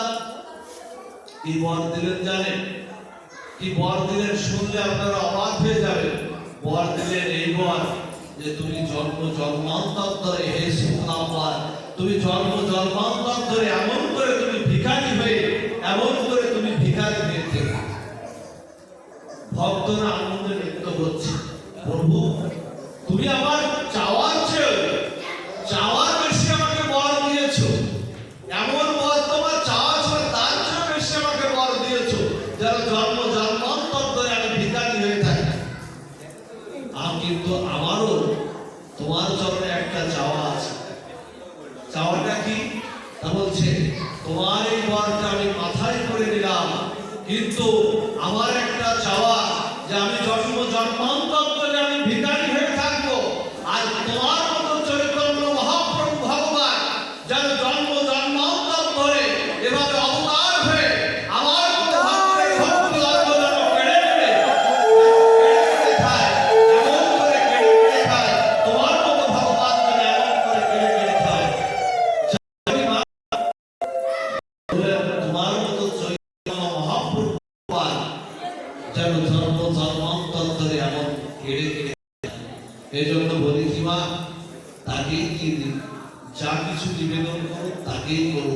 যত করোসি জলস্নানাসি যজ্জুহসি তদাসি যত অবশ্যসি কর্ত তৎপুরুষ মদপর্ণ। তাকেই দিন, তাকে দিলেন না, তাকে যদি দেন না কিন্তু খালি হাতে ফেরান না। ওমা সবশেষে মহাপ্রভুর একটি লীলা দিয়ে চৈতন্য মহাপ্রভু আপনারা জানেন ঝাড়খণ্ড জঙ্গলের পথ দিয়ে যখন পশু পাখিকে কৃপা করে যখন লোকালয়ে প্রবেশ করছেন না, তখন হঠাৎ করে কিছু লোকজন না চৈতন্য মহাপ্রভুকে ঘিরে ধরেছে। জানে চৈতন্য ভগবান এই পথ দিয়ে যাচ্ছে, গৌর সুন্দর গরিব ভগবান এই পথ দিয়ে যাচ্ছে। দূরে ওই পথে একজন ঘোল বিক্রি করত, ওই পথে একজন ঘোল বিক্রি করত। সে জানতো, সেও অপেক্ষায় থাকতো যে চৈতন্য মহাপ্রভু গরিব ভগবান তাকে একটু দর্শন করতে। দূর থেকে দেখছে কারা জানি জড়ো হয়ে একটা জটলা করছে চৈতন্য মহাপ্রভু। তখন তাদেরকে দর্শন দিয়ে চলে গেছে। ওই ছেলেটি যে ঘোল বিক্রি করতো, ওই ছেলেটি এসে জিজ্ঞাসা করছে এখানে কে এসেছিল গো, তোমরা এখানে জটলা করলে কে এসেছিল? তখন বললো এখানে গরিব ভগবান এসেছিল, তোমরা তাকে দর্শন করতে, তুমি তাকে দর্শন করতে পারোনি, গরিব ভগবানকে আমরা দর্শন করলাম। যখন এইভাবে যখন ও বললো আমার সেই ভাগ্য হতো না দর্শন করার, রাতে গিয়ে না মাকে সবকিছু বৃত্তান্ত খুলে বললো যে গৌর ভগবান ঝাড়খণ্ড জঙ্গলের এই পথ দিয়ে গেছে, মা আমার দর্শন হলো না। মা বললেন কি জানেন? মা বললেন প্রভু যে পথ দিয়ে এসেছেন সেই পথ দিয়ে ফিরবেন, তুই ঘোল বিক্রি করবি, এই পথ দিয়ে আর কখনো অন্য পথে যাবি না। একদিন উৎকণ্ঠায় অপেক্ষায় থাক, সংকল্প বঞ্চিত হোস না। একদিন প্রভু চৈতন্য মহাপ্রভু তোকে দর্শন দেবেই দেবে। গোবিন্দ উৎকণ্ঠিত হয়ে থাকে। যদি কেউ বলে জন্মে পাবোই তোমাকে, গোবিন্দ উৎকণ্ঠিত হয়ে যায় ভক্তের জন্য। ও কিন্তু ওই পথ ছাড়া আর অন্য পথে আর যায় না। ওই পথে কিন্তু ঘোল বিক্রি করে, অপেক্ষায় আছে কবে প্রভু আসবে, কবে তার দেখা পাবো। আমার চৈতন্য মহাপ্রভু বৃন্দাবন সহ সমস্ত তীর্থ পরিক্রমা শেষে ওই পথ দিয়ে, ও কিন্তু ওই পথটা ছাড়ে না। মা বলেছিল ওই পথ দিয়ে আসবে, ওই পথটা ছাড়া ওই পথ দিয়ে আমার প্রভু দুবাহু তুলে অহেতুকী চৈতন্য মহাপ্রভু দুবাহু তুলে কীর্তন করতে করতে ওই পথ দিয়ে ফিরছে চৈতন্য মহাপ্রভু। আর ও বলছে ঘোল নেবে, ঘোল খাবে, ঘোল কেউ কে কিনবে। চৈতন্য মহাপ্রভু একবারে সামনে উপস্থিত, ওর সামনে উপস্থিত চৈতন্য মহাপ্রভু একটা থান পড়া, গায়ে কিছু নাই। বলছে আমায় এক গ্লাস ঘোল দেবে? বলছে না, ঘোল নেবে, টাকা দেবে, তাতে সমস্যা নেই। ঘোল খাবে, টাকা দেবে, সমস্যা নেই। এক গ্লাস না ঘোল খেয়েছে, এক গ্লাস ঘোল খাওয়ার পর বলছে আর এক গ্লাস দাও। ভক্তের দ্রব্য তো উনি বেশি ভালোবাসে, ভক্তের ভক্তি অর্ঘ্য উনি বেশি ভালোবাসে। এখন এক গ্লাস না করে 8 গ্লাস দিয়েছে। এখন ও চিন্তা করছে, ওই ছেলেটা চিন্তা করছে একটু শাক কাপড় পরা, গায়ে কিছু নাই, পকেট টকেটও নাই, এ তো খেয়ে যাচ্ছে, টাকা দেবে কোথা থেকে? কিন্তু তাকিয়ে তাকিয়ে দেখছে যে থাক কাপড়েও তো কোনো পকেট নাই, টাকা দেবে কোথা? আর এক গ্লাস দাও, বড় ভরে তোমার অপূর্ব সুস্বাদু এমন ঘোল নিয়ে তুমি, হ্যাঁ এমন ঘোল নিয়ে, তা এইভাবে খেতে খেতে না পুরো হাড়িটাই আমার চৈতন্য মহাপ্রভুকে সাবাড় করে দিয়েছে। ভক্তের ভক্তি আর বলতো, ভক্ত বসে আছে একেবারে ভগবানের জন্য, সাবাড় করে দিয়েছে। সাবাড় করে দিয়ে বলছেন তাহলে এবার টাকা দাও। বলছে আমার কাছে তো টাকা নাই, আমি তো সন্ন্যাসী, আমার কাছে তো টাকা নাই। বলছে টাকা না দিলে তোমাকে তো ছাড়বো না, আমার এই সারাদিনের উপার্জন, আমি বাড়ি ফিরবো, চাল ডাল কিনে ঘর বিক্রি করে চাল ডাল কিনে। বলছে আমার কাছে তো কোনো টাকা নাই, আমার কাছে টাকা নাই। এবার মহাপ্রভুর পিছনে ছিল বলভদ্র, বলভদ্র ছিল মহাপ্রভু। মহাপ্রভু এই বলভদ্রকে দেখিয়ে গিয়ে বলছে ওই বলভদ্রের কাছে যাও, ওই ব্যবস্থা করে দিই। এখন দৌড়াতে দৌড়াতে ওই খালি হাড়ি দিয়ে দৌড়াতে দৌড়াতে কত টাকার দরকার, এখন দৌড়াতে দৌড়াতে তখন বলভদ্রের কাছে গিয়েছে। বলভদ্রের কাছে তুমি টাকা দাও, উনি আমার কাছে ঘর পেয়েছেন, টাকা দাও। বলভদ্র কি বলছেন জানেন? বলভদ্রকে বলছেন যে আমার জীবনে অর্থ পরমার্থ, শুধু তো অর্থ না, অর্থ পরমার্থ জীবন তো নয়। আমি তো ওই গৌর চরণে, তাকে দেখিয়ে বলছে আমি ওই গৌর চরণে, গৌর সুন্দরের চরণে আমার জীবন যৌবন অর্থ পরমার্থ সবকিছু আমি অনেক আগেই তার চরণে বিসর্জন দিয়ে দিয়েছি, আমার কাছে কিছু নাই। যেই বলেছে ওই গৌর চরণে, সেই ওই যে মাথায় প্রথমে খালি হাড়িটা দৌড়াচ্ছিল, প্রথমে তো খালি হাড়িতে দৌড়াচ্ছিল, হঠাৎ করে দেখে হাড়িটা ভারী হয়ে গেছে। বৃন্দাবনে বুড়িমা লীলাটা আপনারা শুনেছেন না? বুড়িমা সেই ফল বিক্রি লীলাটা শুনেছেন না? আমার যে কিছু দেয় আমি তাকে খালি হাতে ফেরাই না। ওর তখন হাড়িটা তখন ভারী হয়ে গেছে, হাড়িটা নামিয়ে দেখে কি হাড়িটার মধ্যে সোনার মোহরে, একেবারে সোনার মোহরে একেবারে হাড়িটা পূর্ণ হয়ে গেছে। হাড়িটা নামিয়ে আগে দৌড়াচ্ছিল কি মা খালি হাড়ি দিয়ে, এবার সেই সোনার মোহরে ভরা হাড়িটা ফেলে গৌর সুন্দরের চরণের দিকে, গৌর চরণের দিকে দৌড়াচ্ছে। প্রথমে খালি হাড়িতে দৌড়াচ্ছিল, এবার ভরা হাড়ি ফেলে দিয়ে দৌড়াচ্ছে প্রভুর চরণের দিকে। চরণের দিকে গিয়ে প্রভুর চরণে লুটিয়ে পড়ে বলতে, হে প্রভু, আমি তো তোমার জন্য এই পথে উৎকণ্ঠিত হয়ে আমি বসে আছি, মায়ের কথা মতো উৎকণ্ঠিত হয়ে বসে আছি, কবে তুমি আসবে? আমি তো সোনার মোহর কিছু চাই না, আমি তো চাই তোমার মতো গৌর ভগবানের কৃপা চাই, আমি তো করুণা চাই, আমি তো কিছুই চাই না, আমি শুধু তোমার কৃপা চাই। তা বলছে আমি তো তোর জন্য এসেছি, আমায় যে ডাকে না আমি তার জন্য। ভক্ত যদি একগুণ উৎকণ্ঠিত হয়, ভগবান কোটি গুণ উৎকণ্ঠিত হয়ে যায়। তুই শোন, আমি তোকে যেটা দিয়েছি আমি ওটা চাই না প্রভু। বলছে না, আমি তোকে যেটা ওটা দিয়েছি তুই ওটা গ্রহণ কর, তুই ওটা গ্রহণ করে নিত্য আমার সেবা পুজো আলোচনা কর, নিত্য আমার সেবা পুজো আলোচনা কর, আর ওই অর্থ দিয়ে আমাকে ভোগ লাগবে নিত্য প্রসাদ বা, নিত্য প্রসাদ বা, এভাবে প্রসাদ পেতে পেতে আমার ভজনা কর। ভজনা করতে করতে যেদিন তোর অন্তকাল আসবে, গৌর গৌর বলে যদি আমাকে ডাকতে পারিস, আমি গৌর ভগবান, আমার প্রেমময় জগতে কোনো বৃন্দাবনে আমি তোকে পাই, আমি করিয়ে দেব। এই ভগবান গৌর ভগবান। আর না সবশেষে যেটা বলে পাঠ বিশ্রামে চলে যায়, নামের জায়গায় বিস্পর্শ করে চলে যায়। ওমা, নামকে আপনারা সবাই একটু নামকে গলার মালা তো অনেক কিছুই করেছেন, নামকে একটু গলার মালা করুন। শিব ঠাকুরকে প্রশ্ন করা হয়েছিল, দেওয়ালিতে মহাদেবকে প্রশ্ন করা হয়েছিল, হ্যাঁ প্রভু, তোমার গলায় সর্ব, মাথায় গঙ্গা, মাথায় চন্দ্র, চার, খেয়াল করুন কথাগুলো। তোমার বাহন আসছে বৃষ, ওদিকে কার্তিকের বাহন মৌ, এদিকে দুর্গা দেবীর বাহন হলো সিংহ, সব বিপরীত ধর্মী না। বৃষকে যদি সিংহ পায় তাকে খেয়ে ফেলবে না, আবার ময়ূর যদি সর্পকে পায় খেয়ে ফেলবে না। ওদিকে গণেশের বাহন ইঁদুর, তোমার গলায় সর্প, কণ্ঠে আবার তোমার নীলকণ্ঠ, কণ্ঠে বিষ, মাথায় গঙ্গা, মাথায় চন্দ্র। কার্তিকের ময়ূর বাহন, তোমার বাহন বৃষ, দুর্গা দেবীর বাহন সিংহ, গণেশের বাহন ইঁদুর। তুমি এতগুলো বিপরীত ধর্মী বস্তু নিয়ে, প্রত্যেকটা বিপরীত ধর্মী বস্তু না, বলছেন এতগুলো বিপরীত ধর্মী বস্তু নিয়ে দুর্গা দেবীর যে এটা হয় যে প্রতিমাটা আমরা করি, সব তো দেখবেন বিপরীত ধর্মী বস্তু। বলছে এত বিপরীত ধর্মী বস্তু নিয়ে তুমি শান্ত থাকো কি করে?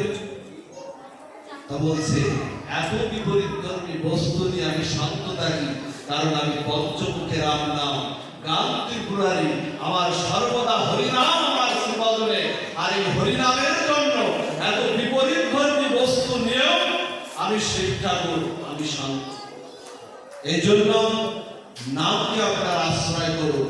ওমা, আপনাদের মনে আছে হনুমানের লেজে যেদিন আগুন ধরিয়ে দিয়েছিল, আগুন ধরিয়ে দিয়েছিল না, রাবণের সেনাদল আগুন ধরিয়ে দিয়েছিল না, সবার ঘর পুড়েছিল সেদিন, ঘর পুড়েছিল সবার, কিন্তু একজনের ঘর পড়েনি।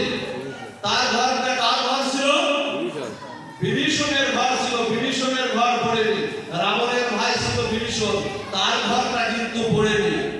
কারণ যে ঘরে ভগবানের সেবা হয়, যে ঘরে বিভীষণের ঘরের সামনে ছিল তুলসী মহারানী, প্রভু রামচন্দ্রের বিগ্রহ, যে ঘরে হরিনাম হয়, রাম নাম হয়, বললেন সেখানে যেখানে গুরু বৈষ্ণবের সেবা হয়, যারা দামোদর প্রদানি করে, যারা এই প্রকল্পের সমর্থন করে, স্বীকার করে, তাদের ঘরে কখনো আগুন লাগে না। লক্ষণ প্রশ্ন করে দিল হনুমানকে যে হনুমান, তুমি তো আমাদের তো লঙ্কায় যেতে সেতু বন্ধন করতে হয়েছিল, লঙ্কা ভারতে রামচন্দ্রকে সেতু বন্ধন করতে হয়েছিল না? বানররা সেতু বন্ধন করছে না পাথর দিয়ে? লঙ্কা যেতে সেতু বন্ধন করতে হয়েছিল, কিন্তু তোমাকে লঙ্কা যেতে তো সেতু বন্ধন করতে হয়নি। তুমি কি করে লঙ্কায় গেলে? সে অশোক কারণে সীতা দেবীর খোঁজ আনতে কি করে গেলে? হনুমান কি বলছেন জানেন? বলছে আমি তো লঙ্কা যাইনি। দেখুন, নিজেকে যেন না করি বোঝা, নিজেরও আপন কাজে তোমার কথা করি যেন বোঝা, আমারও জীবন মাঝে হরি ঠাকুর। নিজেকে আজকে এত বড় ভক্ত হয়ে নিজেকে প্রচার করছেন না হনুমান, বলছে আমি তো যাইনি, আমি রাম নাম উচ্চারণ করে প্রভু রামচন্দ্রের নাম উচ্চারণ করার সাথে সাথে ওই নামই আমাকে উড়িয়ে নিয়ে গিয়েছিল। আচ্ছা, ধুলা যদি বাতাসে, যে গ্রীষ্মের যে ধুলা, বাতাসে যদি ঝোড়ো হাওয়ায় বৈশাখী ঝড়ে যদি ধুলাটা ওড়ে, ধুলার কোনো দোষ আছে? দোষ তো বাতাসে। নামে দোষ থাকলে নাম, ওই নামই আমাকে উড়িয়ে নিয়ে গিয়েছিল সেই লঙ্কায়। তা বলছে উড়িয়ে তো নাম নিয়ে গিয়েছিল, আসলে কি করে?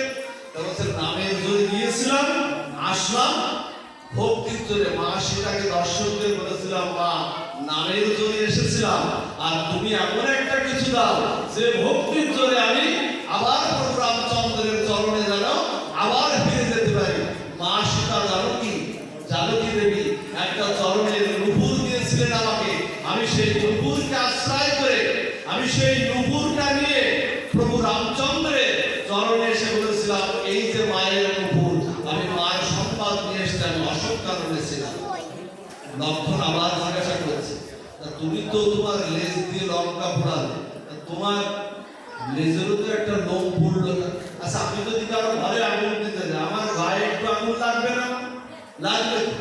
তখন লক্ষণকে বলছে, লক্ষণ ঠাকুর, জলে কি আগুন লাগে? বলছে জলে কি আগুন লাগে লক্ষণ ঠাকুর? তা বলছে না, জলের মধ্যে আগুন লাগাবে কি করে? একটা পুকুরের মধ্যে, নদীর মধ্যে আগুন লাগাবে কি করে? বলছে জলে কি আগুন লাগে? তা বলছে না তো লাগে না। তা বলছে যার হৃদয়ে রাম, মুখে যার নাম, তার গায়ে তো আগুন লাগা সম্ভব না। সেই নামই আমাদের আশ্রয় হোক। প্রভু রামচন্দ্রের, হনুমান দেখবেন সীতা রামচন্দ্রের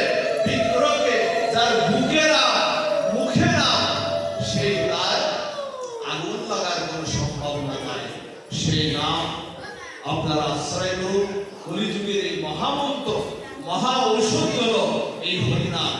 আপনারা যতটুকু পারেন, এখানে বাবারা অনেকে বসে আছেন বা মায়েরা আছেন, আমি বলেছি যে যাই করেন, আমরা ব্যবসা বাণিজ্য, আমি ব্যবসা বাণিজ্য করি, যে যাই আমরা করি না কেন, অন্তত পক্ষে কাজের ফাঁকে বানিয়ে বাড়িতে এসে আমরা আন্নেরটা একটু করি, গুরুদেবের দেওয়া মন্ত্র স্মরণ অন্তত 2 বার যেন করি।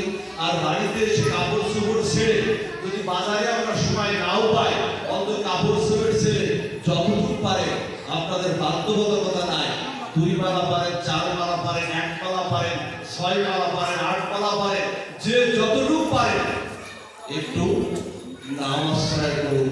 আন্নেরটা প্রতিদিন সকাল সন্ধ্যা করুন, তাতে না হলে আপনাদের প্রত্যয় হবে, গুরুদেবের অঙ্গে সেই দায়টা গিয়ে পড়বে। আর হরিনাম করুন, কারণ কলিযুগের নামই একমাত্র মুক্তির মহামন্ত্র, মুক্তির মহা ঔষধ হলো এই হরিনাম।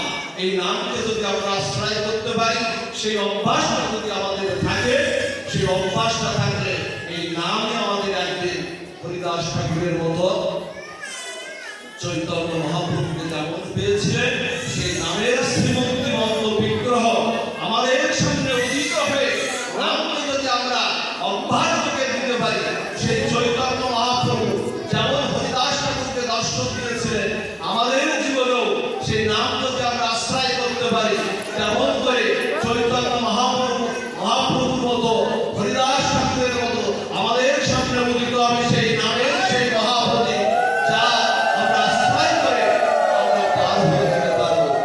কৃপা হোক, করুণা হোক, ভক্ত বাৎসল্য দামোদর মাসে এই মহিমা, এই মাসের যে কৃপা, আকাশে বাতাসে প্রতিধ্বনিত, আকাশে বাতাসে প্রত্যেকটা জায়গায় অনন্ত বিশ্ব ব্রহ্মাণ্ডে আজকে দামোদর ব্রতের কথা সেই বাতাসে আপনাদের হৃদয় সবার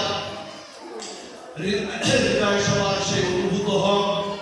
দামোদর ব্রতের সবার কৃপা আপনারা লাভ করুন, এই প্রার্থনা জানিয়ে আপনাদের সবার মঙ্গল কামনা করে আগামী দিনে ব্রত করার আহ্বান রেখে, প্রদীপ প্রজ্বলন করার আহ্বান রেখে আজকের মতো ভাগবত পাঠ বিশ্রাম এখানে। জয় শ্রী গুরু প্রেমানন্দে সবাই গুণাহ তুলে